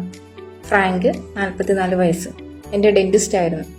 അയാൾക്ക് ബീച്ചിനരിയിൽ $1 മില്യൺ വിലമതിക്കുന്ന വീടും ഒരു ആഡംബര കാറും ഉണ്ടായിരുന്ന അയാൾ എപ്പോഴും തിരക്കിലായിരിക്കും. മിക്കവാറും എല്ലാവരുടെയും നിലവാരം വെച്ച് നോക്കിയാൽ അയാൾ വളരെ വിജയിയായിരുന്നു. ഒരു ദിവസം ഞാൻ അയാൾ ഒരു ലോക്കൽ ഷോപ്പിംഗ് സെന്ററിലെ കഫേയിലിരിക്കുന്നത് കണ്ടു. ഞാൻ ഒരു കാപ്പി കുടിക്കാനായി അയാൾക്കൊപ്പം ഇരുന്നു. അലൻ, ബിസിനസ് എങ്ങനെ പോകുന്നു? ഫ്രാങ്ക് ഉഷാറില്ലാതെ. കുഴപ്പമില്ല. അലൻ തമാശയോടെ, കമോൺ ഫ്രാങ്ക്, നിങ്ങൾ ഒരു ബീച്ചിനരികിലാണ് താമസിക്കുന്നത്. നിങ്ങൾക്ക് ഇഷ്ടംപോലെ ജോലിയും ധാരാളം പണവും കിട്ടുന്നുണ്ട്. അതെല്ലാം നല്ലതാണല്ലോ. ഫ്രാങ്ക്, അതൊരു ഉപജീവനമാണെന്ന് ഞാൻ കരുതുന്നു. അലൻ, ശരി, നിങ്ങൾക്ക് ഇഷ്ടമില്ലെങ്കിൽ ഫ്രാങ്ക് അത് ഉപേക്ഷിച്ച് വേറെ എന്തെങ്കിലും ചെയ്തുകൂടെ? ഫ്രാങ്ക്, ഞാൻ അത് ചെയ്യണമെന്ന് സംശയമാണ് അലൻ. എന്തുകൊണ്ട്? ഫ്രാങ്ക് സാരവത്തായ സ്വരത്തിൽ, കാരണം ഞാനൊരു ഡെന്റിസ്റ്റാണ്. ഞാൻ എക്കാലത്തും ഒരു ഡെന്റിസ്റ്റ് ആയിരുന്നു. അതാണ് ഞാൻ ചെയ്യുന്നത്. അലൻ താല്പര്യത്തോടെ, നിങ്ങളൊരു ഡെന്റിസ്റ്റ് ആകണമെന്ന് എപ്പോഴാണ് തീരുമാനിച്ചത്? ഫ്രാങ്ക് എനിക്ക് 18 വയസ്സുള്ളപ്പോൾ യൂണിവേഴ്സിറ്റിയിൽ വെച്ച്. എനിക്ക് മെഡിസിൻ എടുക്കാനായില്ല. ഡെന്റിസ്ട്രി ആയിരുന്നു എൻ്റെ അടുത്ത ഐച്ഛികം. അലൻ, നിങ്ങൾക്ക് ഡെന്റിസ്റ്റ് ആയിരിക്കുന്നത് ഇഷ്ടമാണോ? ഫ്രാങ്ക് ആലോചിച്ചുകൊണ്ട്, ശരിക്കുമല്ല, പക്ഷെ അതുകൊണ്ട് ചിലവുകൾ നടക്കുന്നുണ്ട്. അലൻ, ഫ്രാങ്ക്, ഒരു 18 വയസ്സുകാരൻ നിങ്ങളുടെ സർജറിയിലേക്ക് വന്ന് അടുത്ത 20 വർഷം നിങ്ങളുടെ ജീവിതത്തിൽ എന്ത് ചെയ്യണമെന്ന് പറഞ്ഞിരുന്നെങ്കിൽ നിങ്ങൾ അയാളെ കേൾക്കുമായിരുന്നു. ഫ്രാങ്ക് ചിരിച്ചുകൊണ്ട്, ഒരു 44 വയസ്സുകാരനോട് ഒരു 18കാരന് ജീവിതത്തെപ്പറ്റി അധികമൊന്നും പറയാനുണ്ടാവില്ല. അലൻ, അപ്പോൾ നിങ്ങൾ അവനെ കേൾക്കില്ല? ഫ്രാങ്ക് ഒരിക്കലുമില്ല. അലൻ, അപ്പോൾ നിങ്ങൾ എന്തുകൊണ്ടാണ്? സംഭാഷണം പെട്ടെന്ന് മുറിഞ്ഞു. ഫ്രാങ്ക് നടുങ്ങിയിരിക്കുകയായിരുന്നു. നോക്കൂ, ഒരു 18കാരനായ യൂണിവേഴ്സിറ്റി വിദ്യാർത്ഥിയുടെ നൈമിഷികമായ തീരുമാനം അയാളുടെ 44 വയസ്സിലെ ജീവിതഗതിയെ എങ്ങനെ നിയന്ത്രിക്കുന്നു എന്ന്. ആ ചോദ്യം അയാളുണ്ടാക്കിയ ആഘാതം എനിക്കറിയാമായിരുന്നു. അത് നഷ്ടപ്പെടുത്താൻ പാടില്ലാത്തൊരു അവസരമായിരുന്നു. ഞാൻ എൻ്റെ പോക്കറ്റിൽ നിന്നും എൻ്റെ പ്രാഥമിക പ്രചോദനത്തിന്റെ അടിസ്ഥാനം PMF ഉള്ള ബിസിനസ് കാർഡ് എടുത്തു. അയാളുടെ മുന്നിൽ വെച്ചു. അലൻ, ഫ്രാങ്ക്, ഈ പട്ടികയിലൊന്ന് നോക്കൂ. നിങ്ങളുടെ ജീവിതത്തിലെ ഒന്നാമത്തെ മുൻഗണന ഏതായിരിക്കും? അനന്തമായ നിശബ്ദത എന്ന് തോന്നിച്ച ഒന്നിനു ശേഷം അയാൾ മറുപടി പറഞ്ഞു. ഫ്രാങ്ക്, കൂടുതൽ ഒഴിവു സമയം. അലൻ, നിങ്ങൾ എന്തുകൊണ്ടാണ് അത് തിരഞ്ഞെടുത്തത്? ഫ്രാങ്ക്, ഞാൻ എല്ലാ ദിവസവും രാവിലെ 6 മണിക്ക് എഴുന്നേറ്റ് തയ്യാറായി 8:30 ആദ്യത്തെ രോഗിയെ കാണും. വൈകുന്നേരം 6 മണി വരെ ജോലി ചെയ്ത് കഴിയുന്നതുവരെ എൻ്റെ ദിവസം മുഴുവനും എന്നെ കാണുന്നതിൽ സന്തോഷമില്ലാത്ത ആളുകളുടെ പരാതികൾ കേൾക്കുന്നു. എനിക്കും എൻ്റെ കുട്ടികൾക്കായോ വാരാന്ത്യങ്ങളിൽ പോലും സമയം ലഭിക്കുന്നില്ല. പ്രയോജനമുള്ള എന്തെങ്കിലും ചെയ്യാൻ കഴിയാത്ത വിധം ഞാൻ തേഞ്ഞു പോയിരിക്കുന്നു. ഒഴിവു സമയം എന്നത് എനിക്കൊരിക്കലും ഉണ്ടായിട്ടില്ല. അലൻ: അത് നിങ്ങൾക്ക് പ്രധാനമാവുന്നത് എന്തുകൊണ്ടാണ് ഫ്രാങ്ക് അസ്വസ്ഥനായിക്കൊണ്ട്: ഞാൻ പറഞ്ഞതുപോലെ എൻ്റെ ജീവിതം നിമിഷക്കണക്കിന് പകുത്തിരിക്കുകയാണ്. ഞാൻ ഒരു സ്കൂൾ ടീച്ചർ ആയിരുന്നെങ്കിൽ ധാരാളം അവധികളും സമയവും ഉണ്ടായിരുന്നേനെ എന്ന് തോന്നുന്നു. അലൻ: എന്ന് വെച്ചാൽ? ഫ്രാങ്ക്: ഡെന്റിസ്ട്രി കാണുന്നത് പോലെയല്ല ഞാൻ ആദ്യമായി അത് ചെയ്യാനായി തീരുമാനിച്ചപ്പോൾ. ഫ്രാങ്ക് 5 മിനിറ്റോളം ഡെന്റിസ്ട്രി അയാളെ കുടുക്കിയിട്ടിരിക്കുന്ന തടവറയെക്കുറിച്ച് വികാരഭരിതനായി സംസാരിച്ചു. അലൻ: കൂടുതൽ സമയം കിട്ടാനുള്ള അവസരമില്ലെങ്കിൽ എന്തായിരിക്കും അനന്തരഫലങ്ങൾ? ഫ്രാങ്ക് നിരാശാജനകമായി: എൻ്റെ ബാക്കിയുള്ള ജീവിതകാലം മുഴുവനും സർജറി ചിലവഴിക്കും. കുട്ടികൾ വേഗത്തിൽ വളരുന്നു. അവർക്ക് എൻ്റെപ്പം ചിലവഴിക്കാൻ മതിയായ സമയം കിട്ടുന്നില്ല. ഭാര്യ പറയുന്നത് ഇപ്പോഴുമുള്ള എൻ്റെ മാനസിക സമ്മർദ്ദം കൊണ്ടും മടുത്തിരിക്കുകയാണെന്ന്. ഫ്രാങ്കിന്റെ മുഖം വിളറാൻ തുടങ്ങിയിരുന്നു. അയാളുടെ കണ്ണുകൾ നിറഞ്ഞു. അയാൾ പൊട്ടിക്കരയുമെന്ന് എനിക്ക് തോന്നി. 20 വർഷത്തിൽ ആദ്യമായി അയാൾ മനസ്സിലുള്ളതെല്ലാം തുറന്നു പറയുകയായിരുന്നു. അലൻ സൗമ്യമായി: അതെല്ലാം നിങ്ങളെ എന്തിനു വിഷമിപ്പിക്കണം ഫ്രാങ്ക് മറുപടി പറഞ്ഞില്ല. അയാൾക്ക് കഴിയുമായിരുന്നില്ല. അത് അയാളെ വിഷമത്തിലാക്കി. അയാൾ നിശബ്ദനായി അവിടെ ഇരുന്നു. ഞാൻ കൂടുതൽ വിവരങ്ങൾക്കായി നിർബന്ധിച്ചില്ല. കാരണം അത് അയാൾക്ക് താങ്ങാൻ കഴിയുമെന്ന് എനിക്ക് തോന്നിയില്ല. മാത്രമല്ല, ഞാൻ കോൺഫ്ലെക്സ് വാങ്ങാനാണ് വന്നത്, ഫ്രാങ്കിന്റെ ജീവിതം മാറ്റിമറിക്കാനല്ല. 3 മാസം കഴിഞ്ഞ് ഞാൻ ഫ്രാങ്കിനെ കാണാനായി അയാളുടെ സർജറിയിൽ പോയി. അയാൾ പോയെന്നും റിസപ്ഷനിസ്റ്റ് പറഞ്ഞു. അയാൾ ഒരു തിങ്കളാഴ്ച വന്ന് പ്രാക്ടീസ് അയാളുടെ സുഹൃത്ത് ഏറ്റെടുക്കുകയാണെന്നും അവധിയിൽ പോവുകയാണെന്നും പ്രഖ്യാപിച്ചു. കാരണം 3 മാസങ്ങളായി അയാളെ ആരും കണ്ടിട്ടില്ല. 1 വർഷം കഴിഞ്ഞ് അയാൾ അമേരിക്കയിൽ കമ്മീഷൻ അടിസ്ഥാനത്തിൽ മോട്ടലുകൾ വിൽക്കുകയാണെന്നും സന്തോഷകരമായി ജീവിക്കുന്നെന്നും അറിയാൻ കഴിഞ്ഞു. ഫ്രാങ്ക് എവിടെയാണെന്ന് എനിക്ക് ഇപ്പോഴും അറിയില്ല. അയാൾ എന്ത് ചെയ്യുകയാണെന്നും അറിയില്ല. പക്ഷെ ഇവിടെ സംഭവിച്ചത് പ്രധാനപ്പെട്ടതാണ്. കാരണം ഈ ടെക്നിക്ക് എത്ര ശക്തമാണ്, അതിനെ ഒട്ടും പ്രതീക്ഷിക്കാത്ത ആളുകളുടെ ജീവിതത്തിൽ മാറ്റാൻ കഴിയുമെന്ന് കാണിച്ചു തരുന്നു. ചിലപ്പോൾ ഫ്രാങ്ക് എവിടെയെങ്കിലും നെറ്റ്വർക്ക് മാർക്കറ്റിംഗ് ബിസിനസ് ചെയ്യുന്നുണ്ടാകാം. മുൻഗണനയില്ലാത്ത ഒരു പ്രോസ്പെക്ട്. ചിലപ്പോഴൊക്കെ നിങ്ങൾ ഒരു മുൻഗണനയും ഇല്ലെന്ന് അവകാശപ്പെടുന്ന പ്രോസ്പെക്ടുമാരെ കണ്ടുമുട്ടും. ചിലർക്ക് ഒന്നാമത്തെ മുൻഗണന ഇല്ലാത്തതിന് 1-2 കാരണങ്ങൾ അവകാശപ്പെടാം. ആദ്യം അവർക്ക് സത്യത്തിൽ ഒരു ഒന്നാമത്തെ മുൻഗണന ഇല്ല, അല്ലെങ്കിൽ രണ്ടാമത്തെയോ മൂന്നാമത്തെയോ ഇല്ല. ഇക്കാര്യത്തിൽ അവരോട് സമയം ചെലവഴിച്ചതിന് നന്ദി പറഞ്ഞ് മറ്റൊരു പ്രോസ്പെക്ടിനെ അന്വേഷിക്കുക. പ്രതീക്ഷകളും സ്വപ്നങ്ങളും മുൻഗണനകളും ഇല്ലാത്ത ആളുകൾ സമയം പാഴാക്കാതിരിക്കുക. രണ്ടാമത്, അവർ അതിൽ പ്രവർത്തിക്കേണ്ടി വരുമോ എന്ന ഭയം കാരണം മുൻഗണന തിരഞ്ഞെടുക്കില്ല. അത്തരം പ്രോസ്പെക്ടുമാരെ നേരിടുന്നത് എങ്ങനെയെന്ന് പറയാം. എന്താണ് നിങ്ങളുടെ ഒന്നാമത്തെ മുൻഗണന? പ്രോസ്പെക്ട്: ഇതിലുള്ളതൊന്നുമല്ല ശരിക്കും. നിങ്ങൾ ഒന്നുമല്ലേ? പ്രോസ്പെക്ട്: അല്ല, ഇപ്പോൾ ഇതൊന്നും എനിക്ക് പ്രധാനമല്ല. നിങ്ങൾ സരസമായി: ശരി, ഒരെണ്ണം പ്രധാനമായിരുന്നെങ്കിൽ അത് ഏതായിരിക്കും? പ്രോസ്പെക്ട്: അത് ഒരെണ്ണം പ്രധാനമാകുമായിരുന്നെങ്കിൽ അത് മിക്കവാറും സാമ്പത്തിക സ്വാതന്ത്ര്യമായിരിക്കും. നിങ്ങൾ: എന്തുകൊണ്ടാണത്? പ്രോസ്പെക്ട്: കാരണം പണമുണ്ടായിരിക്കുന്നത് പ്രധാനമാണ്. പിന്നെ ഇനി നിങ്ങൾ 5 സുവർണ ചോദ്യങ്ങളുമായി തുടരുന്നു. നിശബ്ദതയുടെ ശക്തി. നിങ്ങൾ ഒരു ചോദ്യം ചോദിച്ചു കഴിഞ്ഞ് നിർബന്ധമായും കുറച്ചു നേരം പ്രോസ്പെക്ട് ഉത്തരം പറഞ്ഞു തീരുന്നതുവരെ നിശബ്ദനായിരിക്കണം. അവരുടെ മുൻഗണന തിരഞ്ഞെടുക്കുന്നതിൽ അയാളെ സഹായിക്കാനുള്ള പ്രേരണകളെല്ലാം തടുത്തു നിർത്തുക. അത് അവരുടെ ആശയമായിരിക്കണം, നിങ്ങളുടേതല്ല. നിങ്ങളുടെ ബിസിനസ്സിൽ എന്തുകൊണ്ട് ചേരുന്നുവെന്ന് അവർ പറയണം. പ്രോസ്പെക്ടിന്റെ ജീവിതത്തിൽ മിക്കവാറും ആദ്യമായിട്ടായിരിക്കണം ഒരാൾ അത്ര പ്രധാനപ്പെട്ട ചോദ്യം ചോദിക്കുന്നതും അവരുടെ സ്വന്തം ഉത്തരം പറയാനുള്ള സമയം അനുവദിക്കുന്നതും. നിങ്ങളുടെ പ്രോസ്പെക്ടിന് മുമ്പ് പല തവണ നെറ്റ്വർക്ക് മാർക്കറ്റിംഗുമായി സമീപിച്ചിട്ടുണ്ടെങ്കിലും ഇത് ആദ്യമായിട്ടായിരിക്കും ഒരാൾ ചോദ്യങ്ങൾ ചോദിച്ച് നിശബ്ദനാക്കുന്നത്. പ്രോസ്പെക്ടിന്റെ ഉത്തരങ്ങൾ അയാളുടെ സമർപ്പണവും എത്രകാലം അയാൾ ബിസിനസ് തുടരുമെന്നുള്ള സൂചനകൾ നൽകും. ചെമ്മരിയാടുകളെയും ആടുകളെയും വേർതിരിക്കുന്നത് എങ്ങനെ? 5 സുവർണ ചോദ്യങ്ങൾക്കുള്ള പ്രോസ്പെക്ടിന്റെ ഉത്തരങ്ങളിലെ ആത്മാർത്ഥതയും ആഴവും അവർ ഈ ബിസിനസ്സിൽ എത്രത്തോളം പ്രചോദിതരാണെന്ന് വെളിപ്പെടുത്തും. അവരുടെ ഉത്തരങ്ങൾ ആലോചിക്കാതെയോ യാദൃശ്ചികമായോ വിശ്വസനീയമല്ലാതെയോ ആണെങ്കിൽ നിങ്ങൾ അവരെ ബിസിനസ്സിലേക്ക് ക്ഷണിക്കുന്ന കാര്യത്തിൽ നന്നായി ആലോചിക്കണം. അവരുടെ വയറ്റിൽ ചിത്രശലഭങ്ങളില്ലെങ്കിൽ അവർ പരാതി പറയുകയല്ലാതെ കാര്യമൊന്നും ചെയ്യില്ല. 5 സുവർണ ചോദ്യങ്ങൾക്കുള്ള അവരുടെ ഉത്തരങ്ങൾ ദുർബലമാണെങ്കിൽ വേറെ പ്രോസ്പെക്ടിനെ അന്വേഷിക്കുന്നതായിരിക്കും നല്ലത്. ദുർബലമായ ഉത്തരങ്ങൾ തരുന്ന പ്രോസ്പെക്ടുമാർ പഠിതാക്കളും നിങ്ങളുടെ സമയം അപഹരിക്കുന്നവരുമായിരിക്കും. മുൻഗണനകളും സ്വപ്നങ്ങളുമുള്ള പ്രോസ്പെക്ടുമാർ വിജയിക്കും, നിങ്ങളില്ലാതെ പോലും. മുൻഗണന ഉള്ള പ്രോസ്പെക്ടുമാർ എപ്പോഴും വിജയിക്കും. അത് നിങ്ങൾ ആ പ്രോസസ്സ് വേഗത്തിലാക്കാൻ സഹായിച്ചാൽ മാത്രം മതി. ഒരു നെറ്റ്വർക്ക് മാർക്കറ്റിംഗ് ബിസിനസ് പടുത്തുയർത്തുന്ന ഒരു പൂന്തോട്ടം ഉണ്ടാക്കുന്നത് പോലെയാണ്. നിങ്ങൾ മണ്ണ് തെളിച്ച് വളമിട്ട് വിത്തുകൾ പാകി അതിന്റെ മോശം കാലാവസ്ഥയിൽ നിന്ന് രക്ഷിക്കുമെന്ന് ഉറപ്പാക്കും. പക്ഷേ ചില വിത്തുകൾ വളരുകയും മറ്റുള്ളവ വാടിപ്പോവുകയും ചെയ്യും. നിങ്ങൾക്കാകെ ചെയ്യാൻ കഴിയുന്ന വെള്ളം ഒഴിക്കുക, വളമിടുക, വിത്ത് പോകുക എന്നത് മാത്രമാണ്. കരുത്തുള്ള വിത്തുകൾ നിങ്ങളില്ലെങ്കിലും വളരും.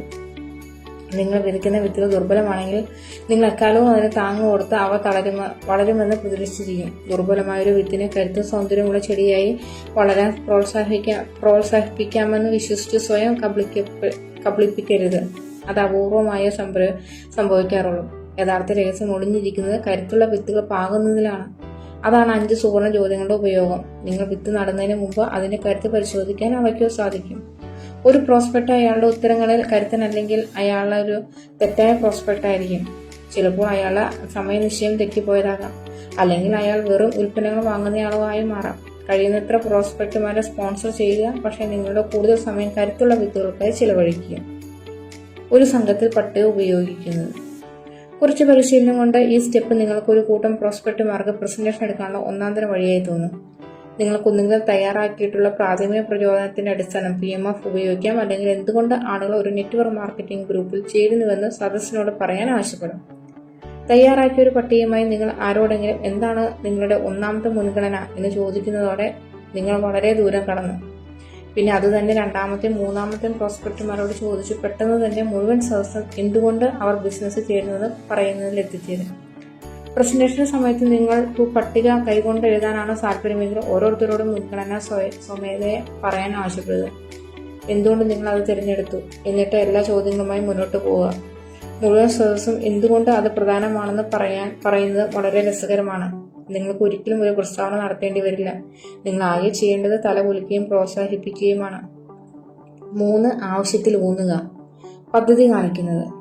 ഇവിടെയാണ് മിക്കവാറും നെറ്റ്വർക്ക് മാർക്കറ്റേഴ്സ് തിളങ്ങുക. ഇവിടെ വച്ചാൽ നിങ്ങൾ രണ്ടാമത്തെ താക്കോൽ ആവശ്യം കണ്ടെത്തുകയിൽ വെച്ച് പുറത്തെടുത്ത പ്രതീക്ഷകൾക്കും ഭയങ്ങൾക്കും സ്വപ്നങ്ങൾക്കും പരിഹാരമാണ് നിങ്ങളുടെ പദ്ധതി വിശദീകരിക്കുന്നത്. നിങ്ങൾക്ക് മുകളിലുള്ളവർ തെളിഞ്ഞിട്ടുള്ളതും ഫലം തരുന്നതുമായ രീതിയിൽ ബിസിനസ് പ്ലാൻ അവതരിപ്പിക്കുന്നത് എങ്ങനെയെന്ന് കാണിച്ചു തന്നിട്ടുണ്ടാവും. അടുത്ത പ്രസ്താവന മനസ്സിലാക്കേണ്ടത് എന്തായാലും നിർണായകമാണ്.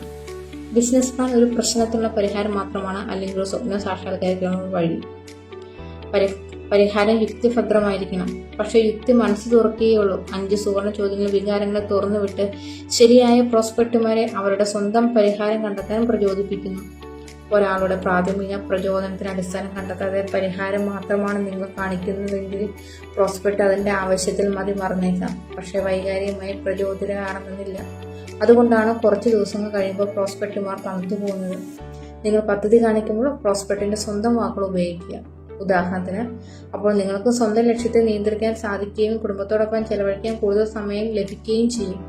അല്ലെങ്കിൽ എന്ന് വെച്ചാൽ നിങ്ങൾക്ക് വേണമെന്ന് പറഞ്ഞ രീതിയിലും സൗകര്യത്തിലും വിരമിക്കാൻ സാധിക്കും. ബിസിനസ് പ്ലാൻ കാണിക്കുമ്പോൾ നിങ്ങൾ പ്രോസ്പെക്റ്റിന്റെ തന്നെ വാക്കുകൾ ഉപയോഗിക്കുമ്പോൾ അത് അവർക്ക് വ്യക്തിപരമായി മാറും. അത് അർത്ഥമുള്ളതും പ്രചോദിപ്പിക്കുന്നതുമാകും.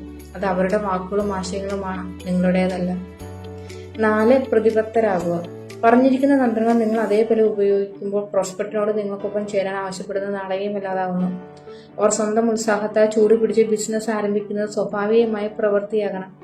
എപ്പോഴും പ്രസന്റേഷൻ തുടങ്ങുന്നത് നിങ്ങൾക്ക് സ്വാഭാവികമായ കാര്യം എന്ന പോലെ സമീപിക്കുക.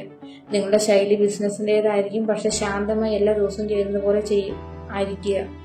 പ്രധാനപ്പെട്ട ഒരു കാര്യം ഓർക്കേണ്ടത് എന്തെന്നാൽ, നിങ്ങളുടെ പ്രോസ്പെക്റ്റുമാർക്ക് ബിസിനസ് ചേരാനുള്ള ശരിയായ സമയമായിരിക്കുമ്പോൾ അവരോട് ചേരാൻ പറയണം. വ്യക്തമായും ആത്മവിശ്വാസത്തോടെയും കൃത്യമായും അവരോടും ചേരാമെന്ന് പറയാം. ഇന്ന് തന്നെ, നാളെയില്ല. എന്തുകൊണ്ട് ഈ രീതി ഫലം തരുന്നു? 4 താക്കോൽ രീതി ശരി എന്ന് പറയിക്കാനുള്ള തെളിയിക്കപ്പെട്ട വഴിയാണ്. അതുകൊണ്ട് പരമാവധി ഫലം ലഭിക്കാനായി നിങ്ങൾ ഈ സൂത്രവാക്യത്തിൽ ഉറച്ചു നിൽക്കേണ്ടതുണ്ട്. ഞാൻ കണ്ടിട്ടുള്ള മിക്കവാറും നെറ്റ്വർക്ക് മാർക്കറ്റേഴ്സും മഞ്ഞുരുക്കൽ ഘട്ടത്തിൽ മികവുറ്റവരാണ്.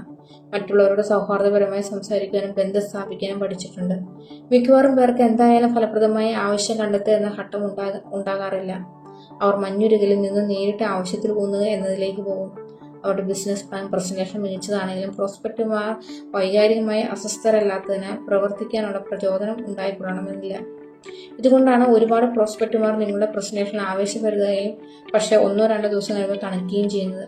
ചില നെറ്റ്വർക്കുമാർ പദ്ധതി കാണിക്കുന്നതിന് വളരെ മുഴുകിപ്പോയി ആശയം വിൽക്കാമെന്ന് പ്രതീക്ഷിച്ച് സംസാരിച്ചു കൊണ്ടിരുന്ന് ഒടുക്കം തിരിച്ചടിയാകും. ബിസിനസ് പ്ലാൻ നിങ്ങളുടെ പ്രോസ്പെക്റ്റിന്റെ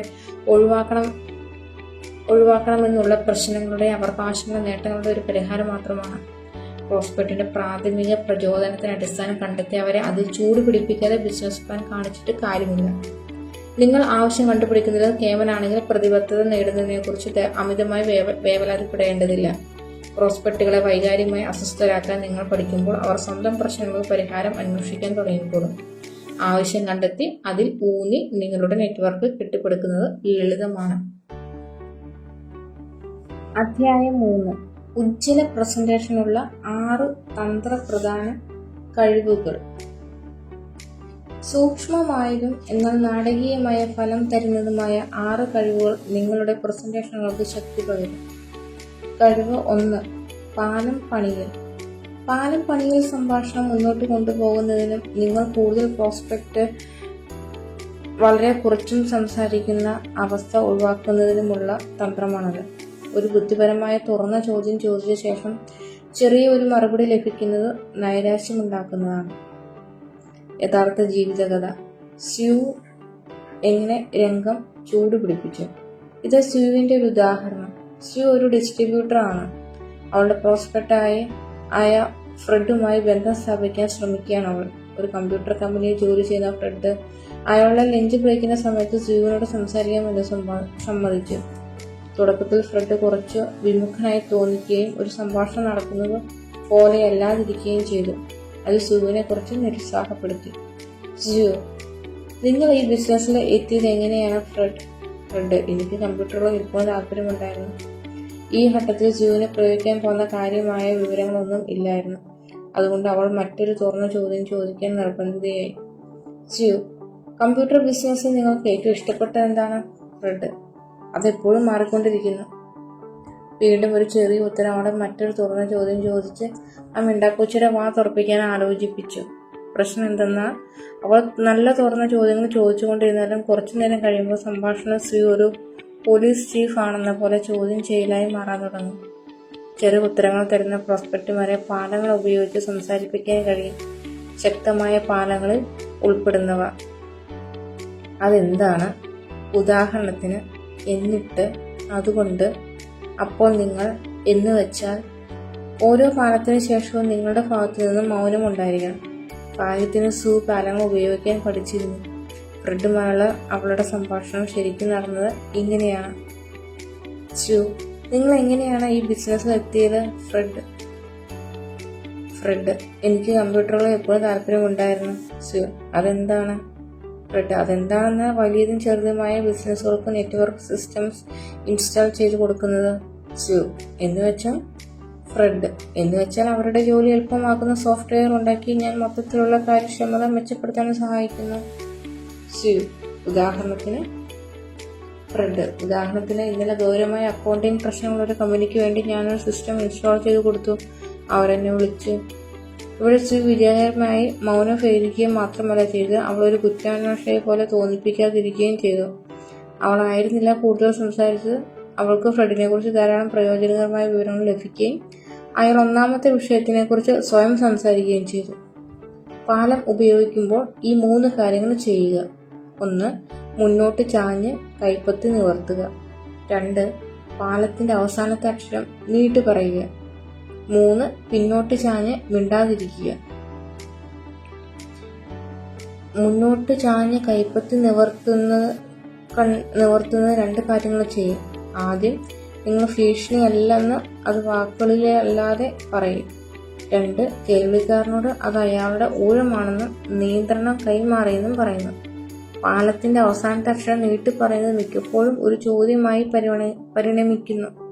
അതേസമയം നീട്ടിപ്പറഞ്ഞില്ലെങ്കിൽ അതിനെ ഒരു പ്രസ്താവനയാക്കി മാറ്റാം. ഉദാഹരണത്തിന്, ഫ്രെഡ്: അതുകൊണ്ട് ബിസിനസ്സിന് കൂടുതൽ കാര്യക്ഷമമായി പ്രവർത്തിക്കാൻ കഴിയും. സ്യൂ: എന്നുവെച്ചാൽ? നീട്ടിപ്പറയുന്നു. ഫ്രെഡ്: എന്നുവെച്ചാൽ ആളുകളുടെ ജീവിതം എളുപ്പമാക്കി അവരുടെ കസ്റ്റമേഴ്സുമായി കൂടുതൽ നന്നായി ഇടപെടാൻ സാധിക്കും. അറിയാമോ, മിക്കവാറും ബിസിനസ്സുകൾക്കും നല്ല സിസ്റ്റം ഇല്ല. പാലത്തിന്റെ അവസാനത്തെ അക്ഷരം നീട്ടിപ്പറഞ്ഞില്ലെങ്കിൽ നിങ്ങൾക്ക് അത് ഒരു പ്രസ്താവനയോ അഭിപ്രായമോ ആക്കി മാറ്റാവുന്നതാണ്. അത് അധിക്ഷേപമായി തോന്നാം. നിങ്ങൾ പാലം ഉപയോഗിച്ചു കഴിഞ്ഞ് വായ മൂടുക. പാലത്തിന്റെ തുടർച്ചയ്ക്ക് കാരണമായേക്കാവുന്ന മൗനത്തിലേക്ക് നിങ്ങളുടെ അറിവിന്റെ മണിമുത്തുകൾ വിതറാനുള്ള പ്രേരണയെ ചെറുക്കുക. തുറന്ന കൈപ്പത്തി സൂചിപ്പിക്കുന്നത് അടുത്തതായി സംസാരിക്കാനുള്ള ഉത്തരവാദിത്തം പ്രോസ്പെക്റ്റിന് നൽകിയിരിക്കുന്നു എന്നാണ്. അതുകൊണ്ട് അയാളെ അടുത്ത വാചകവുമായി വരാൻ അനുവദിക്കുക. ശ്രദ്ധിക്കുന്നതിന്റെ ശരീരഭാഷ. പാലം പണിയുന്നത് പ്രോസ്പെക്റ്റിൽ നിന്നും ഒളിഞ്ഞിരിക്കുന്ന പ്രചോദനങ്ങൾ വെളിപ്പെടുത്തുന്നതും ഉദാഹരണങ്ങൾ ശേഖരിക്കുന്നതും എങ്ങനെയാണെന്നതിന്റെ ഒരു ഉദാഹരണം ഇതാ. നിങ്ങൾ നിയന്ത്രണം കൈമാറിയ ശേഷം നിങ്ങൾ ഈ കൈ താടിയിൽ വെച്ച് പിന്നോട്ട് ചാഞ്ഞ് വിലയിരുത്തുന്ന നിലയിൽ ഇരിക്കുക. ഇത് കേൾവിക്കാരനെ പെട്ടെന്ന് തന്നെ നിങ്ങൾ ചാഞ്ഞിരിക്കുന്ന സമയം അത്രയും സംസാരം തുടരാനുള്ള സാഹചര്യത്തിൽ എത്തിക്കുന്നു. നിങ്ങളുടെ പ്രോസ്പെക്റ്റ് സാമ്പത്തിക സ്വാതന്ത്ര്യമാണ് അയാളുടെ ഒന്നാമത്തെ മുൻഗണനയെ തിരഞ്ഞെടുക്കുന്നത് എന്ന് കരുതുക. എന്താണ് നിങ്ങളുടെ ഒന്നാമത്തെ മുൻഗണന? പ്രോസ്പെക്റ്റ് സാമ്പത്തിക സ്വാതന്ത്ര്യം. നിങ്ങൾ എന്തുകൊണ്ടാണ് അത് തിരഞ്ഞെടുക്കുന്നത്? പ്രോസ്പെക്റ്റ് കാരണം എനിക്ക് ജീവിതത്തിൽ ചെയ്യണമെന്ന് ആഗ്രഹമുള്ള എല്ലാത്തിനും പണം ഉണ്ടാകും.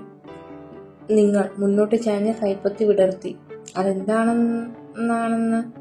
പ്രോസ്പെക്റ്റ് അതെന്താണെന്നാൽ എൻ്റെ കുട്ടികൾക്ക് നല്ല വിദ്യാഭ്യാസം നൽകാനും സുഖകരമായ രീതിയിൽ ജീവിക്കാൻ ആവശ്യമായ പണം. നിങ്ങൾ മുന്നോട്ട് ചാഞ്ഞ് കൈപ്പത്തി വിടർത്തി.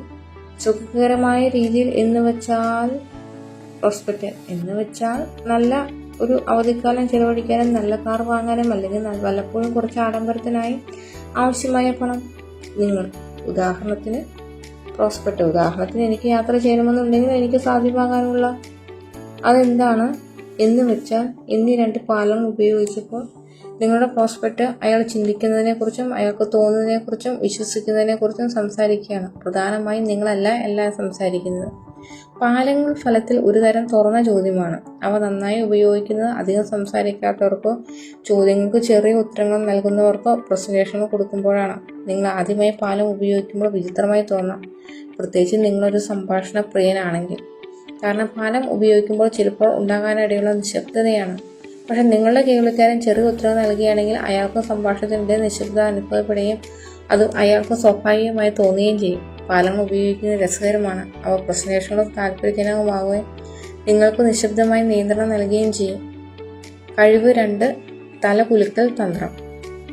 കൂടുതൽ ആളുകളും തലകുലുക്കലിനെ ഒരു ശക്തമായ പ്രേരണാസൂത്രമായി കണക്കാക്കിയിട്ടില്ല.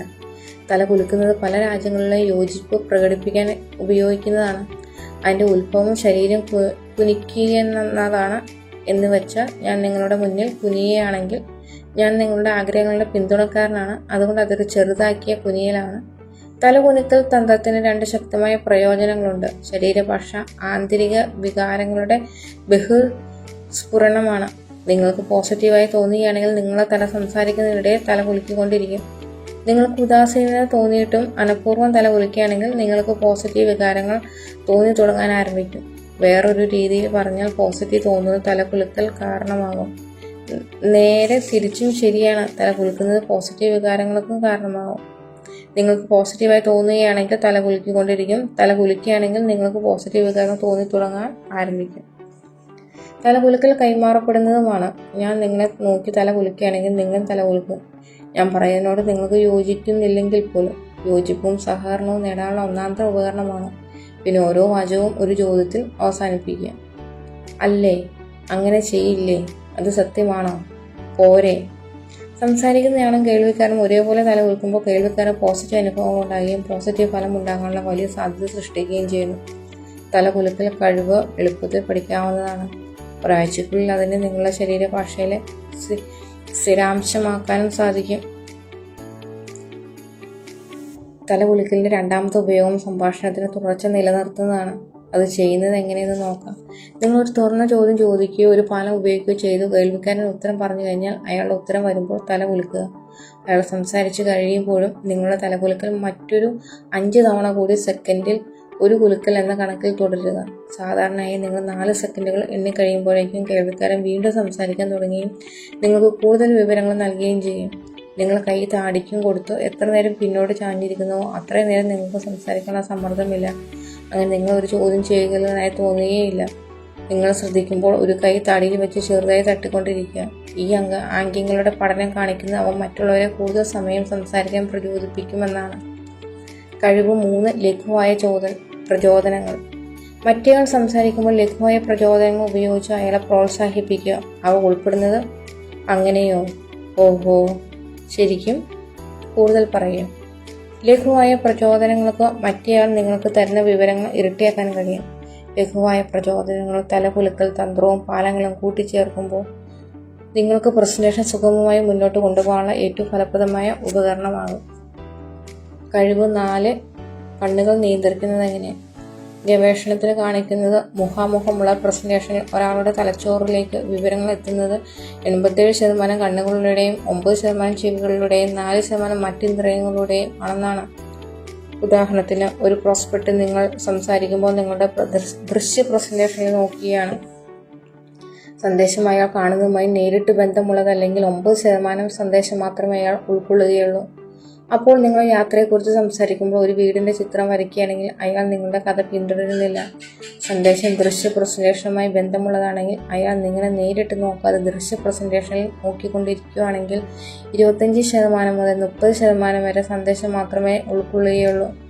പരമാവധി കണ്ണിൻ്റെ നിയന്ത്രണം നിലനിർത്താൻ നിങ്ങളുടെ പ്രസന്റേഷനിലേക്ക് ചൂണ്ടാൻ ഒരു പേന ഉപയോഗിക്കുക. അതേസമയം നിങ്ങളുടെ പ്രോസ്പെക്റ്റ് കാണുന്നതിനെ വാക്കുകളാൽ വിവരിക്കുക. അടുത്തതായി പേന ദൃശ്യ സഹായിയിൽ നിന്നും അകലേക്ക് മാറ്റി അയാളുടെ കണ്ണുകൾക്കും നിങ്ങളുടെ കണ്ണുകൾക്കും ഇടയിൽ പിടിക്കുക. സംസാരിക്കുമ്പോൾ നിങ്ങൾ തല കുലുക്കിക്കൊണ്ടിരിക്കുക.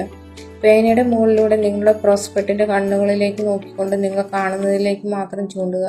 ഇതിന് പ്രോസ്പെക്റ്റിന്റെ തല ഉയർത്താനുള്ള കാന്തിക ശക്തിയുണ്ട്. അപ്പോൾ അയാൾ നിങ്ങളുടെ കണ്ണുകളിലേക്ക് നോക്കി നിങ്ങൾ പറയുന്നത് കേൾക്കുകയും കാണുകയും ചെയ്യും. നിങ്ങളുടെ സന്ദേശത്തിന്റെ പരമാവധി പ്രഭാവം നേടാനും കഴിയും. സംസാരിക്കുമ്പോൾ നിങ്ങളുടെ മറ്റേ കൈപ്പത്തി കാണാനാകുമെന്ന് ഉറപ്പാക്കി ഭീഷണിപ്പെടുത്താതെ അന്തരീക്ഷം നിലനിർത്തിക്കൊണ്ടിരിക്കുക. കഴിവ് 5. കണ്ണാടി കാഴ്ച. 2 പേർ പരസ്പരം മാനസികമായി പൊരുത്തപ്പെട്ടിരിക്കുമ്പോൾ അവരുടെ ശരീരങ്ങളും ഒരേപോലെയുള്ള അംഗവിന്യാസം ഏറ്റെടുത്തുകൊണ്ട് ഒരേ ആംഗ്യങ്ങളുടെ ശാരീരിക തുലനത്തിലെത്തുന്നു. ഈ പെരുമാറ്റത്തിന്റെ ഉപയോഗം പങ്കെടുക്കുന്നവർ തമ്മിൽ ബന്ധം സ്ഥാപിക്കാനും മത്സരം ഒഴിവാക്കാനും വേണ്ടിയാണ്. വാക്കുകളില്ലാതെ ഈ പെരുമാറ്റം പറയുന്നത് ഞാൻ നിങ്ങളെപ്പോലെയാണെന്നും നിങ്ങളെയും നിങ്ങളുടെ അഭിപ്രായത്തിനെയും സമ്മതിക്കുന്നു എന്നുമാണ്. മറ്റൊരാളുമായി ബന്ധത്തിലെത്താൻ പൊരുത്തം സ്ഥാപിക്കുന്നത് ഗർഭപാത്രത്തിൽ വെച്ച് നമ്മുടെ ശാരീരിക പ്രവർത്തനങ്ങളും ഹൃദയമെടുപ്പും നമ്മുടെ അമ്മയുടേതുമായി താളത്തിലെത്തുമ്പോൾ തൊട്ടു തുടങ്ങുന്നു. അതുകൊണ്ടാണ് കണ്ണാടി കാഴ്ച നമ്മൾ സ്വാഭാവികമായി ഇഷ്ടപ്പെടുന്ന ഒരവസ്ഥയാവുന്നത്. തൽഫലമായി നമ്മളറിയാതെ തന്നെ നമുക്ക് ബന്ധമുള്ളയാളെ അനുകരിക്കുന്നു. ഈ ബിസിനസ് മീറ്റിങ്ങിലോ സാമൂഹ്യ പരിപാടികളിലോ ആളുകൾ മറ്റുള്ളവരുമായി ഇഴചേരുന്നത് കാണാൻ കഴിയും. ഇത് മറ്റൊന്നുകൂടി വിശദീകരിക്കുന്നുണ്ട്. വർഷങ്ങളോളം ഒരുമിച്ച് താമസിച്ച ശേഷം ആളുകൾക്ക് പരസ്പരം ചായ തോന്നിക്കുന്നതും അതുകൊണ്ടാണ്. അവർ അപ്പോൾ അവരുടെ ചായകൾ ഒരു പട്ടികയും വാങ്ങിക്കും. പരസ്പരം അനുകരിക്കൽ. അടുത്ത ചിത്രത്തിൽ കാണുന്ന 2 പേർ കണ്ണാടി കാഴ്ച എങ്ങനെയായിരിക്കുമെന്ന് ഉദാഹരിക്കുന്നു. അവർ ഒരേപോലെയുള്ള സ്ഥിതിയിൽ നിൽക്കുന്നു. അവരുടെ ഗ്ലാസുകൾ ഒരേപോലെ പിടിച്ചുകൊണ്ട്. മിക്കവാറും ഒരേ ഡ്രിങ്ക് ആയിരിക്കും. അവർ വസ്ത്രം ധരിച്ചിരിക്കുന്നത് ഒരേപോലെയാണ്. ഒരേ വാക്കുകളായിരിക്കും ഉപയോഗിക്കുന്നുണ്ടാകുക. ഒരാൾ കൈ കീശയിലിടുകയാണെങ്കിൽ മറ്റേയാൾ അനുകരിക്കുന്നു. മറ്റേയാൾ ശരീരഭാരം മറ്റേ കാലിലേക്ക് മാറ്റിയാൽ അയാളുടെ സുഹൃത്തും അങ്ങനെ ചെയ്യുന്നു. എത്രത്തോളം അവർ യോജിക്കുകയും ബന്ധം തുടരുകയും ചെയ്യുന്നുവോ അത്രത്തോളം കണ്ണാടി കാഴ്ച തുടരുന്നു. അനുകരണം അടുപ്പം ഉണ്ടെന്ന് സൂചിപ്പിക്കുന്നു.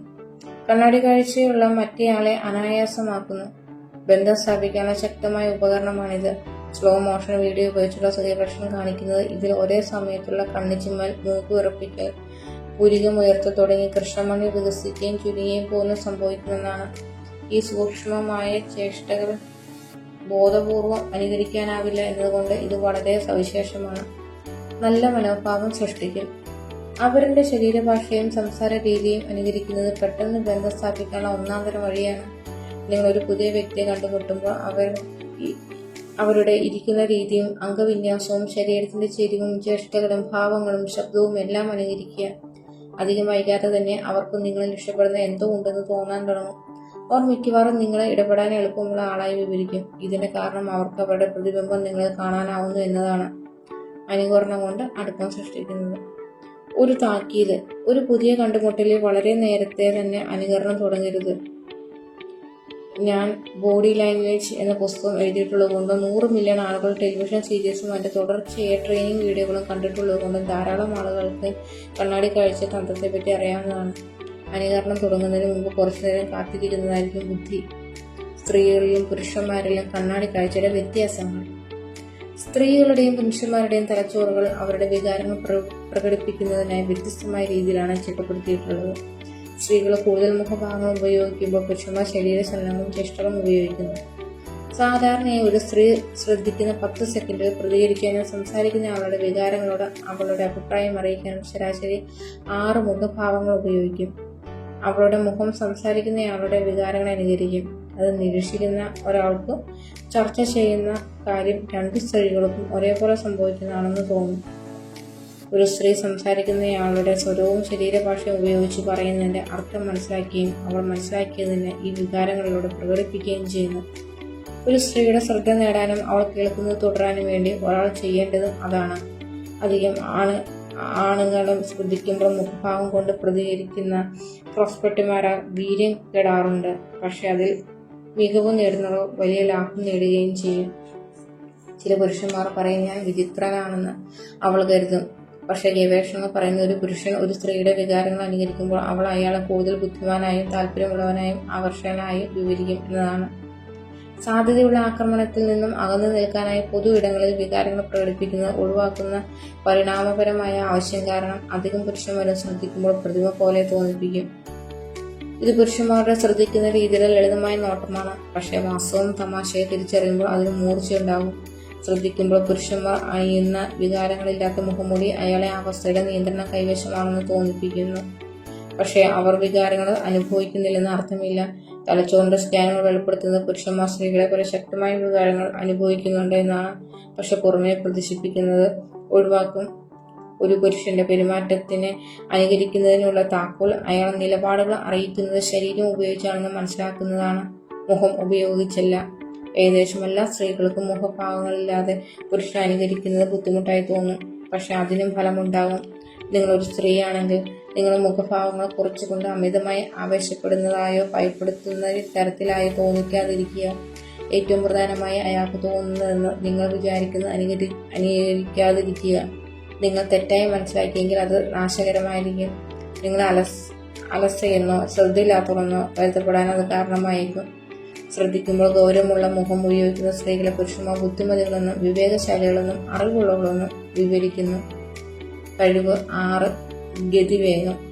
ഈണം, സ്വരഭേദങ്ങൾ, സംസാരിക്കുന്നതിന്റെ വേഗത എന്നിവയും അനുകരിക്കലിൽ ഇഴകിച്ചേർന്ന് പരസ്പര വിശ്വാസവും ബന്ധം സ്ഥാപിക്കുന്നത് സാധ്യമാകുന്നു. ഇതിനെയാണ് ഗതിവേഗം എന്ന് പറയുന്നത്. ഇത് 2 പേർ ചേർന്ന് പാട്ട് പാടുമ്പോൾ കാണാൻ കഴിയുന്നതാണ്. ഒരു പ്രഭാഷകൻ അയാളുടെ കൈകൾ കൊണ്ട് സമയത്തിനെ തോൽപ്പിക്കുമ്പോൾ ശ്രോതാവ് തലയാട്ടിക്കൊണ്ട് അതേ ലയത്തിനോട് ചേർന്ന് നിൽക്കുന്നത് കാണാം. സമയം കടന്നു പോകുന്തോറും ബന്ധം വളരുമ്പോൾ പ്രധാന ശരീരഭാഷയുടെ നിലകളുടെ അനുകരണം കുറയുകയും ഓരോരുത്തരും മറ്റേയാളുടെ നിലപാടുകൾ മുൻകൂട്ടി അറിയാൻ തുടങ്ങുകയും ചെയ്യുന്നു.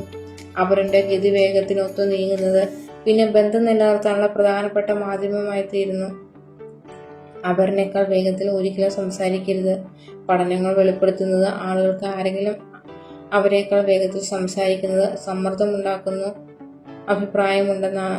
ഒരാളുടെ സംസാരത്തിന്റെ വേഗത അയാളുടെ തലച്ചോറ് വിവരങ്ങൾ മനനം ചെയ്യുന്നതിന്റെ വേഗത കാണിക്കുന്നു. അപരന്റെ വേഗതയിലോ അല്ലെങ്കിൽ അല്പം പതുക്കെയോ സംസാരിച്ചുകൊണ്ട് അവരുടെ ഈണവും സ്വരഭേദവും അനുകരിക്കുക. ടെലിഫോണിലൂടെ അപ്പോയിന്റ്മെന്റുകൾ എടുക്കുമ്പോൾ ഗതിവേഗം വളരെ പ്രധാനമാണ്. കാരണം നിങ്ങളുടെ ഒരേ ഒരു മാധ്യമം ശബ്ദമാണ്. അതുകൊണ്ട് അത് നിങ്ങൾ പരിശീലിക്കേണ്ടിയിരിക്കുന്നു. ഭാഗം 4. പോസിറ്റീവ് അഭിപ്രായം നേടാനുള്ള 6 മികച്ച തന്ത്രങ്ങൾ. ആദ്യത്തെ നല്ല അഭിപ്രായം ഉണ്ടാക്കാൻ നിങ്ങൾക്ക് രണ്ടാമതൊരു അവസരം ലഭിക്കില്ല. നിങ്ങളുടെ മുത്തശ്ശി ഇത് നിങ്ങളോട് പറഞ്ഞിട്ടുണ്ടാകും. പക്ഷെ മറ്റുള്ളവർ നിങ്ങളെപ്പറ്റിയുള്ള 90% അഭിപ്രായവും മെനഞ്ഞെടുക്കാൻ 4 മിനിറ്റുകളിൽ കുറഞ്ഞ സമയമേ എടുക്കുകയുള്ളൂ. എന്നറിയാൻ അവർക്ക് ആധുനിക കമ്പ്യൂട്ടർ ഒന്നും ആവശ്യമായി വരില്ല. അല്ലെങ്കിൽ അവർ നിങ്ങളുടെ പ്രായം, വരുമാനം, വിദ്യാഭ്യാസം, അധികാരം, സൗഹാർദ്ദം, വിശ്വസനീയത എന്നിങ്ങനെ 25 വിധികൾ നടപ്പിലാക്കിയിട്ടുണ്ടാവും. ഒരു ഗ്യാരണ്ടിക്കായി നിർബന്ധം പിടിക്കുന്നതിന് മുമ്പ് അവർ നിങ്ങൾക്ക് എത്ര പണം നൽകാമെന്ന് പോലും തീരുമാനിച്ചിരിക്കും. ഭാഗ്യത്തിന് നിങ്ങൾക്ക് ഇക്കാര്യത്തിൽ നിയന്ത്രണം നേടാൻ പറ്റിയ 4 കാര്യങ്ങളുണ്ട്. അവയാണ് ഹസ്തദാനം, പുഞ്ചിരി, വസ്ത്രം, വ്യക്തിപരമായ അകലം എന്നിവ. തന്ത്രം 1. കൈപ്പത്തിയുടെ കരുത്ത്. നിങ്ങളുടെ വളരെ ശക്തമായതും പക്ഷെ കുറച്ചു മാത്രം ശ്രദ്ധിക്കപ്പെട്ടിട്ടുള്ളതുമായ ശരീരഭാഷ അടയാളമാണ് കൈപ്പത്തിയുടെ ഉപയോഗം. ശരിയായി ഉപയോഗിക്കുമ്പോൾ കൈപ്പത്തിയുടെ കരുത്ത് അത് ഉപയോഗിക്കുന്നയാളിൽ ആധികാരികതയും നിശബ്ദമായ ആജ്ഞാശേഷിയും നിക്ഷേപിക്കുന്നു. 3 പ്രധാന കൈ ആംഗ്യങ്ങളാണുള്ളത്: കൈപ്പത്തി മലർത്തുക, കൈപ്പത്തി കമിഴ്ത്തുക, കൈപ്പത്തി ചുരുട്ടി വിരൽ ചൂണ്ടുക എന്നിവയാണവ. ഓരോ അവസ്ഥയിലും കരുത്ത് ഈ ഉദാഹരണത്തിൽ കാണിക്കുന്നു. നിങ്ങൾ ഒരാളോട് മുറിയുടെ വേറൊരു ഭാഗത്തേക്ക് മാറാൻ ആവശ്യപ്പെടുകയാണെന്ന് കരുതുക. നിങ്ങൾ ഒരേ സ്വരവും വാക്കുകളും മുഖഭാവങ്ങളുമാണ് ഉപയോഗിക്കുകയെന്നും കൈപ്പത്തിയുടെ അവസ്ഥ മാത്രം മാറുന്നെന്നും നമുക്ക് കരുതാം. കൈപ്പത്തി മലർത്തുന്നത് ഭീഷണിയില്ലാത്ത ആംഗ്യമാണ്. മാറാൻ ആവശ്യപ്പെട്ടിരിക്കുന്നയാൾക്ക് ആ അപേക്ഷയിൽ അപായം തോന്നുകയില്ല. ഈ ആംഗ്യം ഗുഹാമനുഷ്യർ ആയുധങ്ങളൊന്നും ഇല്ലെന്ന് അറിയിക്കാൻ ഉപയോഗിച്ചിരുന്നതാണ്. നിങ്ങളുടെ കൈപ്പത്തി കമഴ്ത്തിയ നിലയിലായിരിക്കുമ്പോൾ നിങ്ങൾ അധികാരം പ്രയോഗിക്കുകയാണ്. നിങ്ങൾ ആവശ്യപ്പെടുന്ന ആൾക്ക് ആജ്ഞാപിക്കപ്പെട്ടതായി തോന്നുകയും നിങ്ങളോട് ശത്രുത തോന്നുകയും ചെയ്യാം. പ്രത്യേകിച്ചും നിങ്ങൾക്ക് അവകാശം സ്ഥാപിക്കാനുള്ള അവകാശം ഇല്ലെന്ന് അയാൾക്ക് തോന്നുകയാണെങ്കിൽ. നിങ്ങൾ ഒരു പ്രസന്റേഷൻ തുടർച്ചയായി കൈപ്പത്തി കമഴ്ത്തിയാണെങ്കിൽ സദസ്സ് നിങ്ങളെ തിരസ്കരിക്കാൻ സാധ്യതയുണ്ട്. വിരലിന്റെ ഉപയോഗം പ്രഭാഷകൻ അയാളുടെ ശ്രോതാവിനെ കീഴ്പ്പെടുത്തുന്നതായ ആലങ്കാരികമായ സൂചനയാവുന്നു. ചൂണ്ടിയ വിരൽ ഒരു പ്രഭാഷകന് ഉപയോഗിക്കാൻ കഴിയുന്ന ഏറ്റവും അസ്വസ്ഥതയുണ്ടാക്കുന്ന ആംഗ്യങ്ങളിൽ ഒന്നാണ്, പ്രത്യേകിച്ച് അത് പ്രഭാഷകന്റെ വാക്കുകൾക്കൊപ്പം സഞ്ചരിക്കുമ്പോൾ. കൈപ്പത്തി മലർത്തുന്നതിനും ചൂണ്ടിയ വിരലിലും നടത്തിയ ഗവേഷണങ്ങൾ കാണിക്കുന്നത് ഈ ആംഗ്യങ്ങളുടെ ഉപയോഗം ശ്രോതാക്കൾ പ്രകോപനപരവും നിർബന്ധിക്കുന്നതും അസംതൃപ്തവും ധിക്കാരവുമായി കണക്കാക്കുന്നുവെന്നാണ്. മാത്രമല്ല, പ്രഭാഷകൻ പറഞ്ഞതിൽ വളരെ കുറച്ച് അവർക്ക് ഓർത്തെടുക്കാൻ സാധിക്കുകയുമുള്ളൂ. ഇതിന്റെ കാരണം ശ്രോതാവ് വിവരങ്ങളിൽ ശ്രദ്ധിക്കാതെ പ്രഭാഷകന്റെ പെരുമാറ്റത്തിനെ കുറിച്ച് വിധിച്ചുകൊണ്ടിരിക്കുകയായിരിക്കും. നിങ്ങൾക്ക് വിരൽ ചൂണ്ടുന്നത് ഒരു ശീലമാണെങ്കിൽ കൈപ്പത്തി മലർത്തലും കൈപ്പത്തി കമിഴ്ത്തലും പരിശീലിക്കാൻ ശ്രമിക്കുക. ഈ അവസ്ഥകളുടെ ഒത്തുചേരൽ വളരെ ശാന്തമായ അന്തരീക്ഷം സൃഷ്ടിക്കുകയും നിങ്ങളുടെ ശ്രോതാക്കളിൽ കൂടുതൽ പോസിറ്റീവായ അഭിപ്രായം ഉളവാക്കുകയും ചെയ്യും. തന്ത്രം 2. ഹസ്തദാനം. ഹസ്തദാനം ഗുഹാമനുഷ്യരുടെ കാലഘട്ടത്തിന്റെ ശേഷിപ്പാണ്. ഗുഹാമനുഷ്യർ കണ്ടുമുട്ടുമ്പോഴെല്ലാം അവർ കൈകൾ നീട്ടി കൈപ്പത്തി വിടർത്തി ആയുധങ്ങൾ പിടിച്ചിട്ടില്ലെന്നോ ഒളിപ്പിച്ചിട്ടില്ലെന്നോ കാണിക്കുന്നു. ഈ കൈകൾ കാണിക്കുന്ന ആംഗ്യം നൂറ്റാണ്ടുകൾ കഴിഞ്ഞപ്പോൾ ഒരു കൈ മാത്രം ഉയർത്തുന്ന രീതിയിലേക്കും കൈ നെഞ്ചത്ത് വയ്ക്കുന്ന രീതിയിലേക്കും മറ്റ് ചില വകഭേദങ്ങളിലേക്കും നവീകരിക്കപ്പെട്ടു. ഈ പ്രാചീന ആശംസാ ചടങ്ങിന്റെ ആധുനിക രൂപമാണ് കൈ കുലുക്കുന്നതും. അതും ഏഷ്യൻ രാജ്യങ്ങളിൽ അല്ലാത്തവയിൽ ആദ്യത്തെ ആശംസയിലും വിട പറയുമ്പോഴും പ്രയോഗിക്കപ്പെടുന്നു. കൈകൾ സാധാരണ 3 മുതൽ 7 തവണ വരെ കുലുക്കപ്പെടുന്നു. കൈപ്പത്തി മലർത്തലും കൈപ്പത്തി കമിഴ്ത്തലും നൽകുന്ന സ്വാധീനത്തെക്കുറിച്ച് ആദ്യം പറഞ്ഞത് വെച്ച് ഈ അവസ്ഥകൾക്ക് ഹസ്തദാനത്തിൽ ഉള്ള പ്രസക്തി പരിശോധിക്കാം. നിങ്ങൾ ഒരു പുതിയ വ്യക്തിയെ ഹസ്തദാനം കൊണ്ട് ആശംസിച്ചിട്ടേ ഉള്ളൂ എന്ന് കരുതുക. അത് കൈമാറ്റം ചെയ്യപ്പെടുന്ന 3 അടിസ്ഥാനപരമായ പെരുമാറ്റങ്ങൾ ഇവയാണ്. 1. ആധിപത്യം. ഈ മനുഷ്യൻ എന്നിൽ അധികാരം സ്ഥാപിക്കാൻ ശ്രമിക്കുകയാണ്. ഞാൻ സൂക്ഷിക്കേണ്ടിയിരിക്കുന്നു. 2. കീഴടങ്ങൽ. എനിക്ക് ഈ മനുഷ്യനെ ഭരിക്കാൻ സാധിക്കും. എനിക്ക് വേണ്ടതെല്ലാം ഇയാൾ ചെയ്യും.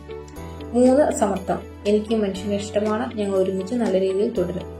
ഈ മനോഭാവങ്ങൾ മനഃപൂർവ്വം അല്ലാതെ കൈമാറപ്പെടുന്നതാണ്. ആധിപത്യം പകർന്നു കൊടുക്കപ്പെടുന്നതും നിങ്ങൾ കൈപ്പത്തി കമിഴ്ത്തിയ നിലയിൽ ഹസ്തദാനം ചെയ്യുമ്പോഴാണ്. നിങ്ങളുടെ കൈ നേരിട്ട് താഴേക്ക് അഭിമുഖമാണെന്നില്ല. പക്ഷെ മറ്റേയാളുടെ കൈപ്പത്തിയെ അപേക്ഷിച്ച് കമിഴ്ത്തിയ നിലയിലാണെങ്കിൽ നിങ്ങൾ നിയന്ത്രണം ഏറ്റെടുക്കണം എന്ന് പറയുകയാണ്. 54 വിജയികളായ സീനിയർ മാനേജ്മെന്റ് ആളുകളെ പഠിച്ചതിൽ 44 പേർ ഹസ്തദാനം ചെയ്യാൻ മുൻകൈ എടുത്തെന്ന് മാത്രമല്ല, അവരെല്ലാവരും ആധിപത്യത്തിന്റെ ഹസ്തദാനമാണ് ഉപയോഗിച്ചത്. ഈ ഹസ്തദാന ശൈലി ബന്ധം സ്ഥാപിക്കുന്നതിന് നല്ലതല്ല. കാരണം അത് മിക്കവാറും പേരെ ഭീഷണിപ്പെടുത്തുന്നതാണ്. ഇത് കൂടുതലും ഉപയോഗിക്കുന്നത് പുരുഷന്മാരാണ്.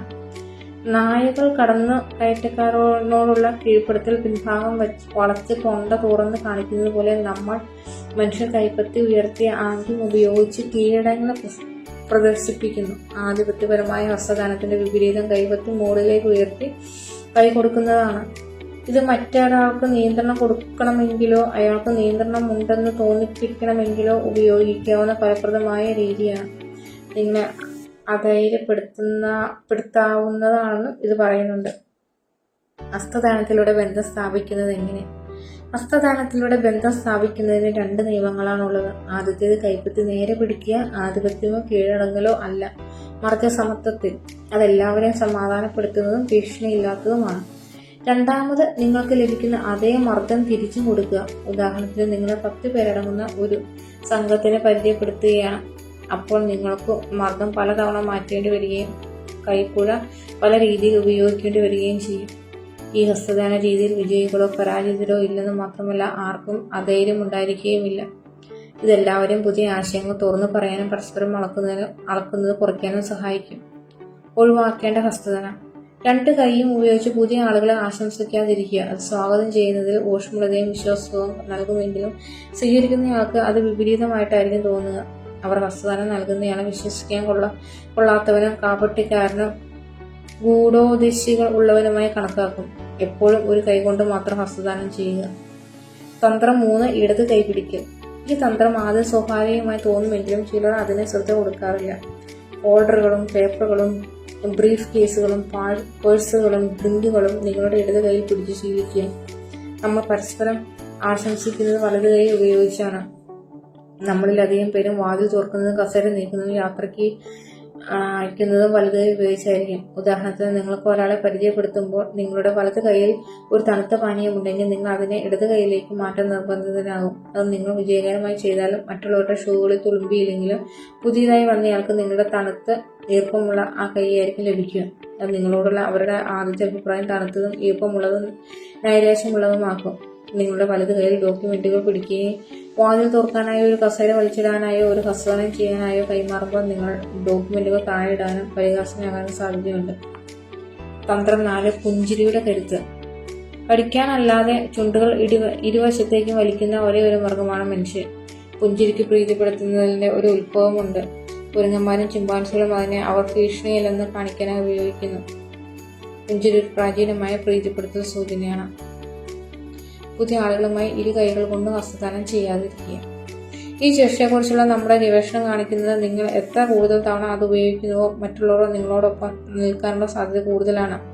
അവർ കൂടുതൽ നിങ്ങളുടെ കണ്ണുകളിലേക്ക് നോക്കുകയും നിങ്ങളെ സ്പർശിക്കാനുള്ള സാധ്യത കൂടുകയും നിങ്ങളോടൊപ്പം കൂടുതൽ സമയം ചെലവഴിക്കുകയും ചെയ്യും. മറ്റു വാക്കുകളിൽ, പുഞ്ചിരി നിങ്ങളുടെ ബിസിനസ്സിനും വ്യക്തി ജീവിതത്തിനും നല്ലതാണ്, കാരണം നിങ്ങൾ ഒരു ഭീഷണിയല്ലെന്ന് അത് മറ്റുള്ളവരെ അറിയിക്കുന്നു. തന്ത്രം 5, സ്ഥല ബഹുമാനം. നമ്മൾ ഓരോരുത്തരും നമ്മുടെ ശരീരത്തിനും ചുറ്റും വ്യക്തിപരമായ ഇടം എന്നറിയപ്പെടുന്ന കുറച്ച് സ്ഥലം കൊണ്ടുപോകുന്നുണ്ട്. അതിന്റെ വീതി, ജനസംഖ്യയ്ക്കനുസരിച്ച് ഒരാൾ ഏത് സംസ്കാരത്തിൽ നിന്നുള്ളയാളാണെന്നോ എന്നിവയെല്ലാം ആശ്രയിച്ചിരിക്കും. ഉദാഹരണത്തിന്, മധ്യവർഗ ഇംഗ്ലീഷ് കുടുംബങ്ങളിൽ വളർന്ന ആളുകൾക്ക് ഏതാണ്ട് 46 സെന്റിമീറ്റർ ഇടമാണ് ഉണ്ടാകുക. അതുകൊണ്ടാണ് ഭീഷണിയില്ലാത്തതോ സാമൂഹികമായതോ ആയ അവസ്ഥകളിൽ അവർ 1 മീറ്റർ അകലം പാലിച്ചു നിൽക്കുന്നത്. ഇംഗ്ലീഷ് സംസാരിക്കുന്ന മിക്കവാറും നഗരങ്ങളിലെ അകലം പാലിക്കലാണ്. യൂറോപ്പിലെ കുറേ ഭാഗങ്ങളിൽ, മെഡിറ്ററേനിയനിലും സൗത്ത് അമേരിക്കയിലും തദ്ദേശീയർക്ക് ആവശ്യമാകുന്ന വ്യക്തിപരമായ അകലം കുറഞ്ഞ 30 സെന്റിമീറ്റർ ആയിരിക്കും. ഇത് അർത്ഥമാക്കുന്ന അവർ പടിഞ്ഞാറൻ ദേശക്കാരുമായി കൂടുതൽ അടുത്ത് നിൽക്കുകയും തള്ളിക്കയറുന്നവരായി കണക്കാക്കപ്പെടുകയും ചെയ്യുന്നു. ചിത്രം 2-ൽ 2 പേരും മെഡിറ്ററേനിയൻ പ്രദേശക്കാരാണെങ്കിൽ അവർക്കിരുവർക്കും ഈ അകലത്തിൽ സൗകര്യം തോന്നിയുള്ളൂ. പക്ഷെ ഒരാൾ ലണ്ടനിൽ നിന്നും മറ്റയാൾ റോമിൽ നിന്നുമാണെങ്കിൽ ലണ്ടൻകാരന് മിക്കവാറും അത് ഗാഢസൗഹൃദപൂർവമോ അക്രമോത്സവമോ ആയ മുന്നേറ്റത്തിന് ശ്രമിക്കുന്നതായിട്ട് തോന്നിയുള്ളൂ. നിങ്ങൾ ആരോടെങ്കിലും വളരെ അടുത്ത് നിൽക്കുകയും നിങ്ങൾ മുന്നോട്ട് നീങ്ങുന്ന ഓരോ തവണയും അയാൾ പിന്നിലേക്ക് നീങ്ങുകയുമാണെങ്കിൽ നിങ്ങൾ അകലം പാലിച്ച് മുന്നോട്ട് നീങ്ങാനുള്ള പ്രേരണ തടയുക. അവർക്ക് സൗകര്യപ്രദമായ അകലം എത്രയാണെന്ന് പറയുകയാണ് ചെയ്യുന്നത്. സ്പർശിക്കുന്ന വിഷയം. ഇംഗ്ലീഷ് സംസാര ഭാഷയല്ലാത്ത രാജ്യങ്ങളിലെ സംസ്കാരങ്ങൾ വളരെ തെളിഞ്ഞതും സ്പർശിക്കുന്നതുമായിരിക്കും. ഇത് തുടർന്നുള്ള സംഭാഷണങ്ങളെ വിഷമകരമാക്കുകയും ചെയ്യും. ഇത്തരം അവസരങ്ങളിൽ ഉപയോഗിക്കാവുന്ന തന്ത്രങ്ങൾ ലളിതമാണ്. നിങ്ങൾക്ക് ലഭിക്കുന്ന സ്പർശനങ്ങളുടെ ആവൃത്തി അനുകരിക്കുക. ആ വ്യക്തി നിങ്ങളെ സ്പർശിക്കുന്നില്ലെങ്കിൽ അവരെ വെറുതെ വിടുക. സ്പർശിക്കുന്നുണ്ടെങ്കിൽ, ഉദാഹരണത്തിന് ഇറ്റാലിയൻ, ഫ്രഞ്ച് പോലെയുള്ളവർ തുടർച്ചയായി നിങ്ങളെ സ്പർശിക്കുന്നവരായിരിക്കും, നിങ്ങൾ തിരിച്ചും സ്പർശിക്കുക. അല്ലെങ്കിൽ നിങ്ങൾക്ക് അവരെ ഇഷ്ടമായില്ലെന്ന് തോന്നാനിടവരും. തന്ത്രം 6, വിജയത്തിനായി വസ്ത്രം ധരിക്കുക. വസ്ത്രങ്ങൾ നിങ്ങളുടെ ശരീരത്തിന് 90% മൂടുകയും മറ്റുള്ളവരിൽ നിങ്ങളുടെ വിശ്വസനീയത, വൈദഗ്ധ്യം, അധികാരം, സാമൂഹ്യ വിജയം, ബിസിനസ് നില എന്നിവയെക്കുറിച്ച് ശക്തമായ സ്വാധീനം ചെലുത്തുകയും ചെയ്യും. ഈ അധ്യായത്തിൽ വസ്ത്രധാരണത്തിന്റെ ഓരോ ഘടകവും വിശകലനം ചെയ്യുന്നില്ലെങ്കിലും ശരിയായ വസ്ത്രങ്ങൾക്കായുള്ള സൂത്രവാക്യം ഞാനിവിടെ തരാം. ഇക്കാര്യത്തിൽ പുരുഷന്മാരെക്കാൾ സ്ത്രീകൾക്കാണ് തെറ്റ് സംഭവിക്കുക. കാരണം സ്ത്രീകൾക്ക് പുരുഷന്മാരെക്കാൾ കൂടുതൽ വിശാലമായ സ്റ്റൈലുകളും നിറങ്ങളും ഡിസൈനുകളും ലഭ്യമാണ്. എന്നിരുന്നാലും മിക്കവാറും പുരുഷന്മാർക്കും ചുരുങ്ങിയ തിരഞ്ഞെടുപ്പുകളും വസ്ത്രങ്ങളുമേ ഉണ്ടാവുകയുള്ളൂ. എന്നതിന് മിക്കവാറും പേർക്കും തലച്ചോറിൽ ശരിയായ പാറ്റേണുകളും ഡിസൈനുകളും തിരഞ്ഞെടുക്കാനുള്ള പ്രത്യേക ഇടങ്ങൾ ഉണ്ടാകുകയില്ല. 8 പുരുഷന്മാർ ഒരാൾക്ക് ചുവപ്പ്, നീല അല്ലെങ്കിൽ പച്ച നിറങ്ങളോട് വർണ്ണാതീതയും കാണും. ഒറ്റയ്ക്കൊരു പുരുഷനും സർക്കസ് കോമാളിയും തമ്മിലുള്ള വ്യത്യാസം എന്താണ്? പരിഹാസ്യമായ വേഷം ധരിക്കുമ്പോൾ കോമാളിയും തിരിച്ചറിയും. ഉചിതമായ ബിസിനസ് വസ്ത്രങ്ങളുടെ രഹസ്യം ഈ ചോദ്യത്തിന് ഉത്തരമാണ്. നിങ്ങളുടെ പ്രോസ്പെക്റ്റ് നിങ്ങൾ എങ്ങനെ വസ്ത്രം ധരിക്കണമെന്ന് ആഗ്രഹിക്കുന്നു. നിങ്ങൾ വിശ്വസനീയമായും ഇഷ്ടം തോന്നിക്കുന്ന വിധവും ആധികാരികതയുടെയും വിവേകശാലിയായും വിജയിയായും അടുക്കാൻ കൊള്ളാവുന്ന ആളുമായി പ്രത്യക്ഷപ്പെടണമെങ്കിൽ അവരുടെ അഭിപ്രായത്തിൽ നിങ്ങൾ എങ്ങനെ വസ്ത്രം ധരിക്കും? ഏത് suit, shirt, blouse, tie, skirt, shoe, watch, makeup, hair style ആയിരിക്കും നിങ്ങൾ അണിയുക? അവരുടെ അഭിപ്രായത്തിൽ നിങ്ങൾക്ക് ഇഷ്ടമുള്ളതായിരിക്കില്ല. ഓർക്കുക, നിങ്ങളുടെ പ്രോസ്പെക്റ്റിന്റെ അഭിപ്രായം പ്രധാനമായതുകൊണ്ട് അവനോ അവൾക്കോ വേണ്ടി വസ്ത്രം ധരിക്കുക. അത് ഓരോ സ്ഥലത്തിനനുസരിച്ച് മാറിക്കൊണ്ടിരിക്കും. വസ്ത്രങ്ങൾക്ക് കാലാവസ്ഥയ്ക്കനുസരിച്ച് മാറ്റമുണ്ടാവും. പക്ഷെ നിങ്ങളുടെ പ്രദേശത്ത് വിജയിയായ ഒരാളുടെ വസ്ത്രധാരണത്തിന് ഒരു നിലവാരമുണ്ടായിരിക്കും. പക്ഷേ റിച്ചാർഡ് ബ്രാൻസണും ബിൽ ഗേറ്റ്സും എങ്ങനെ? ചിലർ ചോദിക്കും. അവർ കാറ്റാടി മരത്തിൽ നിന്നും ഇറങ്ങി വന്നതുപോലെ വസ്ത്രം ധരിക്കും. അവരെല്ലാം വ്യത്യസ്തരാണ്, നിയമമല്ല. നമ്മളെല്ലാവരും അവരെ പോലെ വസ്ത്രം ധരിക്കുകയാണെങ്കിൽ മറ്റുള്ളവർക്കും നമ്മളെ വിശ്വസിക്കാനും പിന്തുടരാനും ബുദ്ധിമുട്ട് തോന്നും. ഏറ്റവും വിജയിച്ചവരായ ബിസിനസ്സുകാരെയും നേതാക്കളെ നിരത്തി നിർത്തിയാണെങ്കിൽ അവർ വസ്ത്രം ധരിക്കുന്നതിൽ ഒരു നിലവാരം ഉണ്ടാകുമെന്ന് ശ്രദ്ധിക്കാൻ കഴിയും. അതാണ് പിന്തുടരാൻ പറ്റിയ സുരക്ഷിതമായ നിലവാരം. നിങ്ങളുടെ സ്വന്തം ഇഷ്ടപ്രകാരവും സൗകര്യത്തിനും വസ്ത്രം ധരിച്ച് സ്വയം വികലമാകാതിരിക്കുക. നിങ്ങളുടെ പ്രോസ്പെക്റ്റിന്റെ പ്രീതികൾക്കനുസരിച്ച് വസ്ത്രം ധരിക്കുക. നിങ്ങളുടെ പ്രോസ്പെക്റ്റിനെ പോലെ വസ്ത്രം ധരിക്കുന്നത് അവരെ സുഖാവസ്ഥയിലെത്തിക്കും. പക്ഷേ അവർ നിങ്ങളെ പിന്തുടർന്ന് കൊള്ളണമെന്നില്ല. ഭാഗം 5. ശരീരഭാഷ സൂചനകൾ എങ്ങനെ വായിച്ചെടുക്കുക. അവന്റെയോ അവളുടെയോ പെരുമാറ്റത്തിൽ നിന്നും ഒരാളുടെ നിലപാട് വായിച്ചെടുക്കാൻ കഴിയുമെന്ന കാര്യം മിക്കവാറും എല്ലാവർക്കും അറിയാവുന്നതാണ്. ഞാൻ 1976 ബോഡി ലാംഗ്വേജ് എഴുതിയപ്പോൾ അത് ലോകത്തിനെ സ്വാധീനിക്കുമെന്നോ 33 ഭാഷകളിലായി 4 മില്യൺ കോപ്പികളിൽ കൂടുതൽ വിറ്റഴിക്കപ്പെടുമെന്നോ അറിയില്ലായിരുന്നു.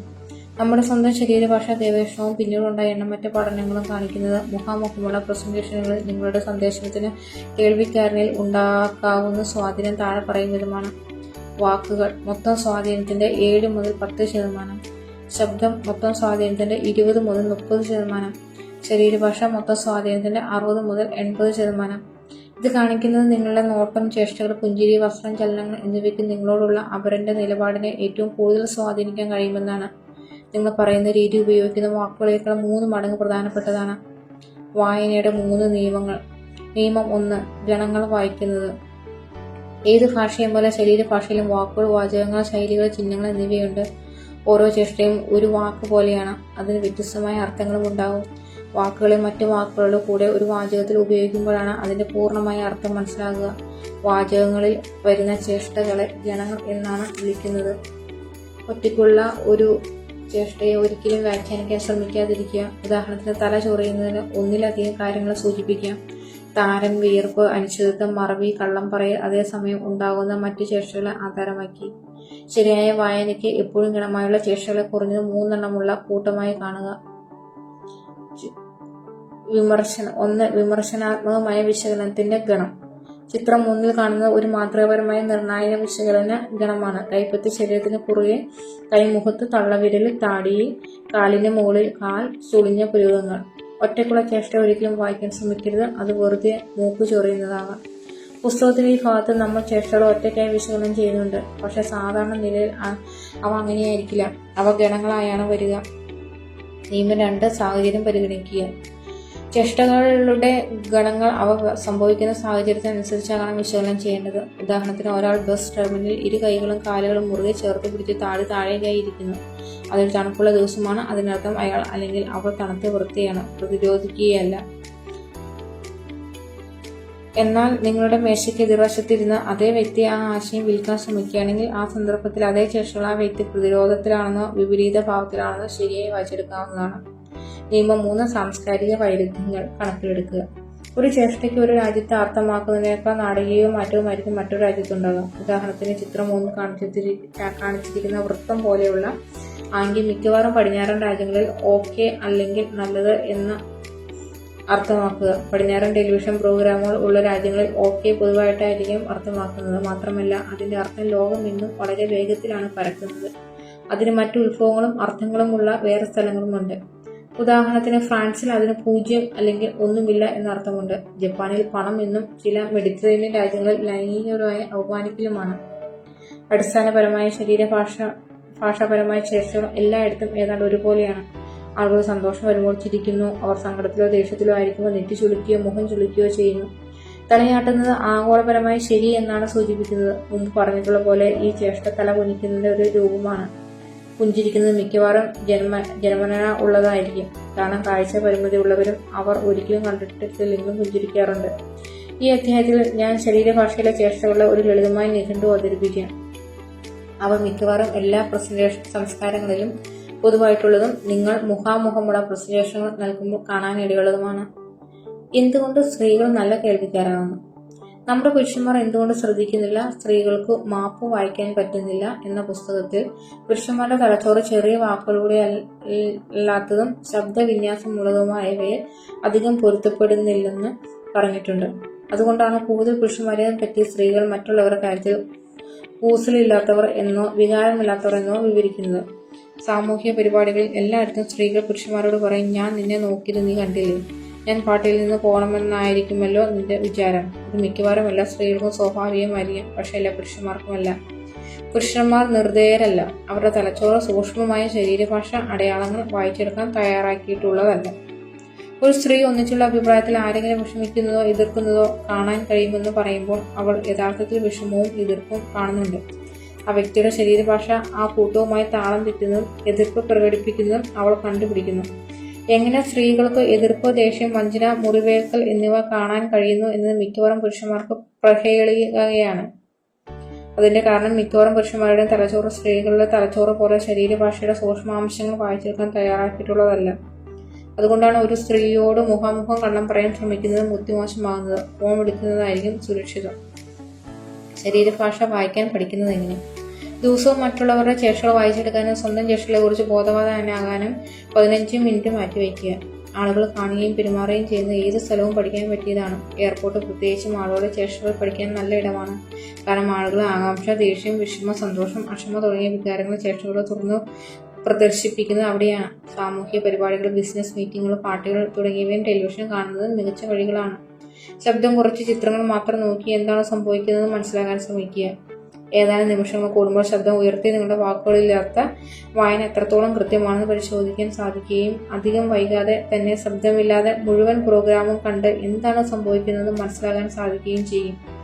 കേൾവിശക്തിയില്ലാത്തവർ ചെയ്യുന്നത് പോലെ നിങ്ങൾ ഒരു പ്രസന്റേഷൻ നടത്തുന്നത് വീഡിയോ ക്യാമറ ഉപയോഗിച്ച് പകർത്തി ശബ്ദമില്ലാതെ അത് കാണുകയോ നിങ്ങളുടെ സുഹൃത്തുക്കളോടോ അസോസിയേറ്റുമാരോടോ അതിനെ വിശകലനം ചെയ്യാൻ ആവശ്യപ്പെടുകയോ ചെയ്യുക. ശരീരഭാഷയ്ക്കുള്ള പെട്ടെന്നുള്ള ഒരു ഗൈഡ്. നിങ്ങൾക്ക് പ്രസന്റേഷന്റെ സമയത്ത് കാണാൻ കഴിയുന്ന വളരെ പൊതുവായ ശരീരഭാഷാ സൂചനകൾക്കായുള്ള ഒരു ഗൈഡ് ഇതാ. കൈകൾ കെട്ടുന്നത്. ചില നിരീക്ഷണങ്ങളും ഉത്ഭവങ്ങളും. ശരീരത്തിന് മുന്നിൽ കൈകൾ കെട്ടുന്നത് വേർപെട്ട അടഞ്ഞ നിലപാടാണ് കാണിക്കുന്നത്. ഇതൊരു ജന്മനായുള്ള ചേഷ്ടയാണ്. 70% ആളുകളും വലത് കൈക്ക് മുകളിൽ ഇടത് കൈ വയ്ക്കും. കൈ കെട്ടുന്നത് വിപരീത രീതിയിൽ പുനഃപരിശോധിക്കുന്നത് ഏതാണ്ട് അസാധ്യമാണ്. ഇതിന്റെ ഉപയോഗം ഹൃദയത്തിനെയും ശ്വാസകോശത്തിനെയും ആക്രമണത്തിൽ നിന്ന് സംരക്ഷിക്കുന്നതാണ്. മിക്കവാറും എല്ലാ ആൾക്കുരുങ്ങുകളും ആ കാരണം കൊണ്ട് ഇത് ഉപയോഗിക്കാറുണ്ട്. ഈ ചേഷ്ടയെക്കുറിച്ചുള്ള ഗവേഷണം കാണിക്കുന്ന ഒരു പ്രഭാഷണത്തിന്റെ സമയത്ത് ഈ ചേഷ്ട ഉപയോഗിക്കുന്ന സദസ്സിന് തുറന്ന നിലയിൽ ഇരിക്കുന്നവരെക്കാൾ 38% കുറവ് കാര്യങ്ങളെ ഓർത്തെടുക്കാൻ കഴിയാറുള്ളൂ എന്നാണ് ഒരു പ്രസന്ററുടെ പ്രകടനത്തെപ്പറ്റി ഇന്റർവ്യൂ ചെയ്തപ്പോൾ കൈകൾ തുറന്നവരെക്കാൾ കൈ കെട്ടിയവർ ചെറിയ വാചകങ്ങൾ ഉപയോഗിക്കുകയും കുറവ് മാത്രം കണ്ണുകളിലേക്ക് നോക്കുകയും കൂടുതൽ തവണ പിന്നോട്ട് ചായുകയും ചെയ്തിരുന്നു. കൈ കെട്ടുന്നത് വേറെ ചില സൂക്ഷ്മമായ രീതികളിലും കാണാവുന്നതാണ്. പകുതി കൈകെട്ട്, സ്വന്തം കൈപിടിക്കൽ. നിങ്ങൾ വികാരാധീനരായിരിക്കുമ്പോൾ നിങ്ങളുടെ മാതാപിതാക്കൾ കൈ പിടിക്കുന്നത് പോലെ ഇരു കൈകൾ കൊണ്ടും എന്തെങ്കിലും പിടിക്കുന്നത്. ഒരു പേഴ്സ്, ഗ്ലാസ് അല്ലെങ്കിൽ ഫോൾഡർ 2 കൈകൾ കൊണ്ടും പിടിക്കുന്നതിന്റെ ഉദ്ദേശം കൈകൾ ശരീരത്തിന് മുന്നിൽ വരുമ്പോൾ ഉണ്ടാകുന്ന സുരക്ഷിതത്വം ഉണ്ടാകാനാണ്. മോതിരം, വാച്ച്, കഫ് ലിങ്ക് എന്നിവയിൽ മറുകൈ കൊണ്ട് കറക്കുന്നതും അതേ ഫലം നൽകുന്നു. ചിത്രം മേട്ടിൽ വലതുവശത്തിരിക്കുന്ന ഒരാൾ ശരിയായ സാഹചര്യത്തിലുള്ള ചേഷ്ടകളുടെ ഗണം കാണിക്കുന്നു. അയാൾ കൈകൾ കെട്ടി, കാലുകൾ അകത്തി. പുരുഷന്മാരുടെ കോപം. ഒരു പുരുകം ഉയർത്തി, നിർണായകം. ചുണ്ടുകൾ കൂട്ടിപ്പിടിച്ച് പുഞ്ചിരിച്ച്, പിൻവാങ്ങൽ. ശരീരം മറ്റെവിടേക്കോ തിരിച്ച്, താല്പര്യമില്ലായ്മ. ഇരിക്കുന്നു. അയാൾ അനുകരണം ഉപയോഗിച്ച് ബന്ധം സ്ഥാപിക്കുന്ന മറ്റു രണ്ടുപേരിൽ നിന്നും ഒഴിവാക്കപ്പെട്ടതുപോലെ തോന്നുന്നു. കാരണത്തിന്റെയും പ്രഭാവത്തിന്റെയും പ്രശ്നങ്ങൾ. ഉദാഹരണത്തിന്, ഒരു വ്യക്തിക്ക് നിഷേധമോ പ്രതിരോധമോ സഹകരണമില്ലായ്മയോ എതിർപ്പോ തോന്നുകയാണെന്നിരിക്കട്ടെ, അയാൾ കൈകൾ നെഞ്ചിൽ കെട്ടിവെച്ചു അതിനെ വാക്കുകളില്ലാതെ സൂചിപ്പിക്കാനുള്ള സാധ്യത കൂടുതലാണ്. നമ്മൾ ഗവേഷണത്തിൽ നിന്ന് മനസ്സിലാക്കിയിട്ടുള്ളത്, കൈകൾ കെട്ടിയിട്ടുള്ള നിലയിൽ ഒരാളോട് പറഞ്ഞു ഓർത്തിരിക്കുന്ന ഏതാണ്ട് 40% വരെ കുറയുന്നു. അയാളുടെ നിലപാട് വളരെ നിർണായകമാകുന്നു. ഈ ലളിതമായ പരീക്ഷണം ശ്രമിച്ചു നോക്കൂ. കൈകൾ നെഞ്ചിൽ മുറുകെ കെട്ടിയിരിക്കുക എന്ന് തോന്നുന്നു. ഉൾപ്പെടാത്തതുപോലെ, പങ്കില്ലെന്നപോലെ, സഹകരണമില്ലാത്തതുപോലെ. പഠനങ്ങൾ പറയുന്നത്, നിങ്ങൾ എന്തെങ്കിലും കാരണം കൊണ്ട് കൈകൾ കെട്ടുകയാണെങ്കിൽ ആ ചേഷ്ടയിൽ നിന്ന് പ്രതിലോമമായ ഫലങ്ങളാവും അനുഭവവേദ്യമാകുക. ഇതൊരു കാരണത്തിന്റെയും പ്രഭാവത്തിന്റെയും അവസ്ഥയാണ്. കൈകെട്ടൽ ശീലമാക്കിയവർ എപ്പോഴും പറയും അവർക്കത് സുഖപ്രദമാണെന്ന്. കാരണം കൈകെട്ടുന്ന ചേഷ്ട അവർക്ക് സുഖകരമാകുന്നത് അവർക്കും അതേപോലുള്ള വികാരങ്ങൾ തോന്നുമ്പോഴാണ്. കൈകൾ കെട്ടുന്നത് പ്രതിലോമമായ സൂചനയാണെന്ന് നിങ്ങൾ വിശ്വസിച്ചില്ലെങ്കിലും നിങ്ങളുടെ ശ്രോതാവ് അറിയാതെ തന്നെ നിങ്ങളെ വിമുഖനോ അടുക്കാൻ പറ്റാത്തവനോ ആയി മനസ്സിലാക്കും. അതുകൊണ്ടാണ് തണുപ്പ് കൂടിയ ഒരു മുറിയിലെ ഒരു കൂട്ടം ആളുകളെ വിശ്വസിപ്പിക്കുന്നത് പ്രയാസമാകുന്നത്. പ്രസന്റേഷന് യോജ്യമായ താപനില 21 ഡിഗ്രി സെൽഷ്യസ് ആണ്. പ്രയോജനകരമായ ചില തന്ത്രങ്ങൾ. നിങ്ങളുടെ പരിപാടിയിൽ നിന്ന് കൈകൾ കെട്ടുന്നത് നീക്കം ചെയ്യുക. നിങ്ങളുടെ ശ്രോതാക്കൾ നിങ്ങൾ പറഞ്ഞതിൽ വളരെ കുറച്ച് ഓർമ്മിക്കുകയുള്ളൂ. അവർ നിങ്ങളുടെ പ്രകടനത്തെ വിമർശിക്കുകയും നിങ്ങളോടുള്ള ഇഷ്ടം കുറയുകയും ചെയ്യും. തുറന്ന ശരീരഭാഷ പരിശീലിക്കുക. 2. സാധ്യമാകുമ്പോഴെല്ലാം സദസ്സിന് കൈയുള്ള കസേരകൾ കൊടുക്കുക. അത് അവരെ കൈകൾ കെട്ടാതെ ഇരുന്ന് കൂടുതൽ പങ്കെടുക്കാൻ പ്രേരിപ്പിക്കും. കൈയില്ലാത്ത കസേരകളാണെങ്കിൽ ഒരുപാട് അടുപ്പിച്ചിടാതെ നോക്കുക. കാരണം അത് അവരെ അടുത്തിരിക്കുന്നയാളെ തൊടാതിരിക്കാൻ കൈ കെട്ടാൻ പ്രോത്സാഹിപ്പിക്കും. 3. നിങ്ങളുടെ സദസ്സ് കൈ കെട്ടിയിരിക്കുകയാണെങ്കിൽ അവരെ ചോദ്യങ്ങൾക്ക് ഉത്തരം പറയാനായി കൈ പൊക്കാൻ പറഞ്ഞോ, എന്തെങ്കിലും ശരീരം ഉപയോഗിച്ചുള്ള എക്സസൈസുകൾ ചെയ്യാൻ കൊടുത്തോ, നോട്ട് എഴുതാൻ പേനയും കടലാസും കൊടുത്തോ, ചൂടുള്ള എന്തെങ്കിലും കുടിക്കാൻ കൊടുത്തോ അവസ്ഥ മാറ്റാം. കൈകൾ മുഖത്ത് സ്പർശിക്കുമ്പോൾ ചില നിരീക്ഷണങ്ങളും ഉത്ഭവങ്ങളും. കൈകൾ മുഖത്ത് സ്പർശിക്കുന്നതിനെപ്പറ്റി അന്വേഷിച്ചിട്ടുള്ള ഗവേഷകർ സമ്മതിക്കുന്നത് അത് വിപരീതമായ വികാരങ്ങളുമായി ബന്ധപ്പെട്ടിരിക്കുന്നു എന്നാണ്. പടിഞ്ഞാറൻ രാജ്യക്കാരും മിക്കവാറും യൂറോപ്പുകാരും കള്ളം പറയുമ്പോൾ കൈയും മുഖവും തമ്മിൽ ബന്ധം സ്ഥാപിക്കും. മതപരമായ കാരണങ്ങളാൽ തലയിൽ തൊടുന്നത് ഒഴിവാക്കുന്ന ഏഷ്യക്കാരുടെ കാര്യം അങ്ങനെയല്ല. അവർ നുണ പറയുമ്പോൾ കാലുകൾ കൂടുതൽ ചലിപ്പിക്കും. നുണ പറയുമ്പോൾ വായ മറയ്ക്കുന്നത് കുട്ടികളിൽ പൊതുവായി കാണാവുന്നതാണ്. ചിത്രമെട്ടിൽ കാണിച്ചിരിക്കുന്നത് പോലെ മുതിർന്നവരിലും അത് കാണാൻ കഴിയും. നുണ പറയുന്നത് മൂക്കിന്റെ സംവേദനം വർദ്ധിപ്പിക്കുകയും മൂക്കിൽ തൊടുന്നതിൽ അവസാനിക്കുകയും ചെയ്യും. കണ്ണുകൾ കൈകൊണ്ട് മൂടുന്നത് നമുക്ക് കാണാൻ ഇഷ്ടമില്ലാത്തതിനെയോ വിശ്വാസമില്ലാത്തതിനെയോ മറയ്ക്കുന്നു.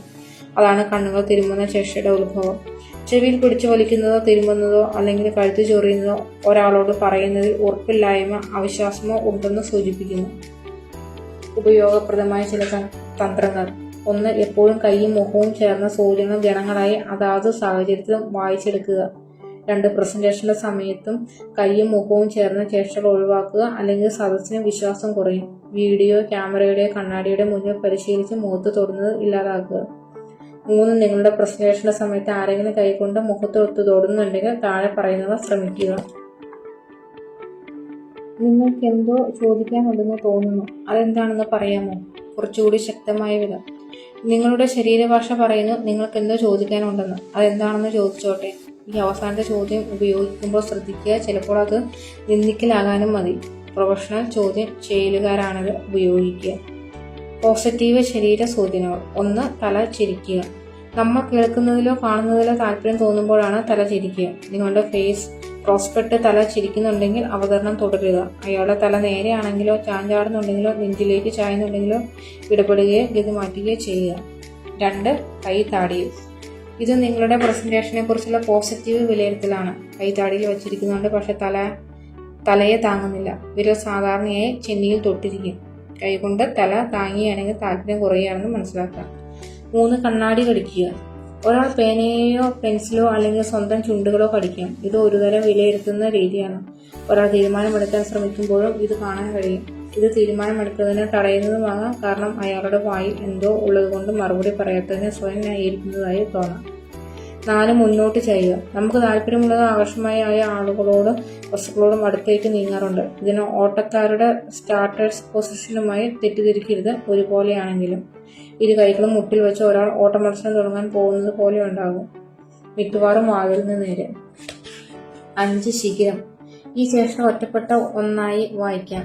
ഇത് സരസമായ ആത്മവിശ്വാസമുള്ള നിലപാടിനെ സൂചിപ്പിക്കുന്നു. ചോദ്യം എന്തായാലും എന്തിനെക്കുറിച്ചുള്ള ആത്മവിശ്വാസം എന്നാണ്. നിങ്ങൾക്കൊപ്പം വരാനുള്ള ആത്മവിശ്വാസമാണോ? വിഷയത്തിൽ അവരുടെ സ്വന്തം അറിവിനെക്കുറിച്ചുള്ള ആത്മവിശ്വാസമാണോ? അവർ ഇതിനു മുമ്പ് ഇതെല്ലാം കേട്ടിട്ടുള്ളതാണോ? ഏത് സാഹചര്യത്തിലാണ് ഇത് ഉപയോഗിച്ചിരിക്കുന്നത് എന്നതനുസരിച്ചായിരിക്കും നിങ്ങൾക്ക് ഉത്തരം തരിക. 6 ഉന്തിയ തള്ളവിരലുകൾ.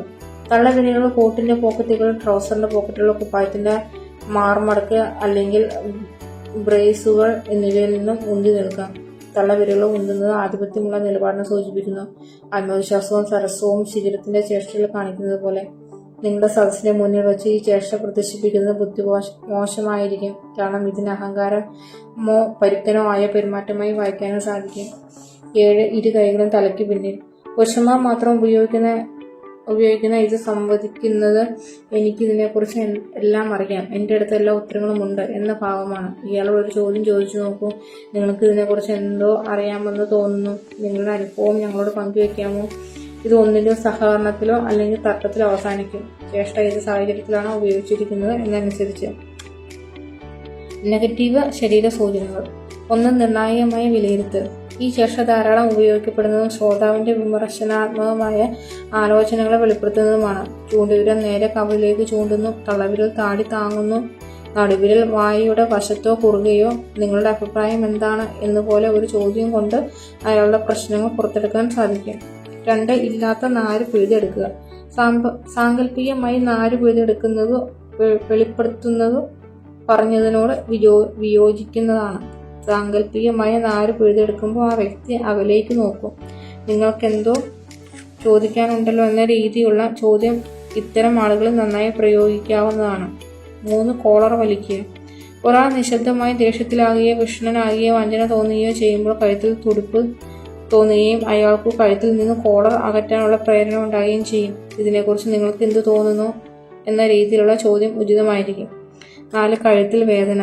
ഈ ഭാവം കൃത്യമായും എന്താണ് അവിടെ സംഭവിക്കുന്നതെന്ന് വിവരിക്കുന്നു. പിരിമുറുക്കമോ നൈരാശ്യമോ ഉണ്ടാകുമ്പോൾ ഒരാൾ കഴുത്തിന്റെ പിന്നിൽ തിരുമുകയോ തട്ടുകയോ ചെയ്തു. ആരെങ്കിലും യഥാർത്ഥത്തിൽ കഴുത്തുവേദന ഉണ്ടാകുമ്പോഴത്തെ തരിപ്പിനെ അടക്കുന്നു. ഇതിന്റെ കാരണം കഴുത്തിലെ ചെറിയ എറക്ട കില്ലേ മസിലുകൾ അനങ്ങുമ്പോഴാണ്. 5 പതുക്കെ കണ്ണുചിമ്പൽ. നിങ്ങളെക്കാൾ മികച്ചവനാണെന്നോ ബുദ്ധിമാനാണെന്നോ ധനവാനാണെന്നോ മിടുക്കനാണെന്നോ കരുതുന്ന ഒരാൾ ഉപയോഗിക്കുന്ന ശല്യപ്പെടുത്തുന്ന ചേഷ്ടയാണിത്. ഇതിന്റെ ഒപ്പം മിക്കവാറും ഉപ്പൂറ്റിയിൽ ഉയർന്ന ഉയരം കൂട്ടുന്നതും ഉണ്ടാകും. തലച്ചോറ് അതിനെ കാണാൻ ആഗ്രഹമില്ലാത്തതിനെ കണ്ണുകൾ അടച്ച് മറിക്കുന്നു. ഈ വ്യക്തി നിങ്ങളെ നിന്നയോടെ നോക്കാം. 6 കസേരയുടെ മുകളിൽ കാല്. ഇതിന് പല അർത്ഥങ്ങളുടെ സങ്കല്പനമാണുള്ളത്. ആദ്യം ആ വ്യക്തിക്ക് സുഖവും ആത്മവിശ്വാസവും തോന്നുന്നുണ്ട്, പ്രത്യേകിച്ചും അത് അയാളുടെ കസേര അല്ലെങ്കിൽ. രണ്ടാമത് അയാൾ കസേരയുടെ മുകളിൽ കാൽ വെച്ച് അയാളുടെ അവകാശവാദം ഉന്നയിക്കുന്നതിലൂടെ സ്വന്തം ഇടം പിടിച്ചുപറ്റുകയാണ്. മൊത്തത്തിലുള്ള മനോഭാവം സുഖകരമായ വിയോജിപ്പാണ്. 7 കസേരയിൽ കാല് കവച്ചിരിക്കുക.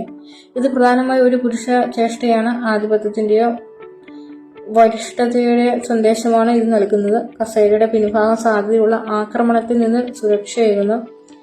അകത്തി വെച്ചിരിക്കുന്ന കാലുകൾ ഒരു ക്ലാസിക് ആധിപത്യ തന്ത്രമാണ്. ഈ നിലയിലിരിക്കുന്ന ഒരാളുമായി ഒരിക്കലും തർക്കത്തിന് പോകാതിരിക്കുക, പകരം അവരെ പങ്കെടുപ്പിക്കുകയോ കസേര ശരിയായ രീതിയിൽ തിരിച്ച് ഇരിക്കാൻ ആവശ്യപ്പെടുകയോ ചെയ്യുക. 8 പതുക്കെ കൈ തിരുമുക. കൈ തിരുമുന്നതിന്റെ വേഗത ഒരാളുടെ സാധ്യമായ വികാരങ്ങളെ പ്രദർശിപ്പിക്കുന്നു. വേഗത്തിൽ കൈ തിരുമുന്നത് എല്ലാവർക്കും ഉണ്ടാകുന്ന ഫലത്തിനെ കുറിച്ച് ആവേശം കൊള്ളുന്ന ഒരാളായിരിക്കും. പതുക്കെയുള്ള കൈതിരുമൽ ഉപയോഗിക്കുന്നത് ഒരാൾ വ്യക്തിപരമായി പണം അല്ലെങ്കിൽ നേട്ടങ്ങൾ പ്രതീക്ഷിക്കുമ്പോഴാണ്. മാതൃകാപരമായ ഗണം. ഈ രംഗത്തിൽ വലതുവശത്ത് ഇരുന്ന സ്ത്രീ ക്ലാസിക് നിർണായക വിശകലനത്തിന്റെ ഗണമാണ് ഉപയോഗിക്കുന്നത്. ഇടതുവശത്തിരിക്കുന്ന പുരുഷൻ തുറന്ന കൈകൾ ഉപയോഗിച്ച് അവളുടെ നേർക്ക് ചാഞ്ഞുകൊണ്ട് അവളെ സംസാരിക്കാൻ ശ്രമിക്കുന്നു. നടുവിലുള്ള പുരുഷൻ ശിഖരചേഷ്ട ഉപയോഗിച്ച് അക്രമോത്സവമായ രീതിയിൽ കാൽ കയറ്റിവെച്ച് അയാളുടെ ആത്മവിശ്വാസമുള്ള സ്വയം ഉറപ്പുള്ള സമീപനം പ്രതിഫലിപ്പിക്കുന്നു. അവസാന വാക്ക്. ശരീരഭാഷ ജിഗ്സ പസിൽ പോലെയാണ്. നമ്മുടെ അടുത്തെല്ലാം ചെറിയ കഷ്ണങ്ങളുണ്ട്, പക്ഷെ ഒരിക്കലും അവ കൂട്ടിച്ചേർത്തൊരു ചിത്രമാക്കിയിട്ടില്ല. എപ്പോഴും ശരീരഭാഷയുടെ ഒന്നാമത്തെ നിയമം ഓർമ്മിക്കുക. ഒറ്റപ്പെട്ടുള്ള ചേഷ്ടകളെ ഒരിക്കലും വിശകലനം ചെയ്യരുത്. എപ്പോഴും ഗണങ്ങളായിട്ടുള്ളവയ്ക്ക് വേണ്ടി ശ്രമിക്കുക. എല്ലാ സൂചനകളുടെയും സാഹചര്യം പരിഗണിക്കുകയും സാംസ്കാരിക വ്യത്യാസങ്ങളെ വിലക്കെടുക്കുകയും ചെയ്യുക.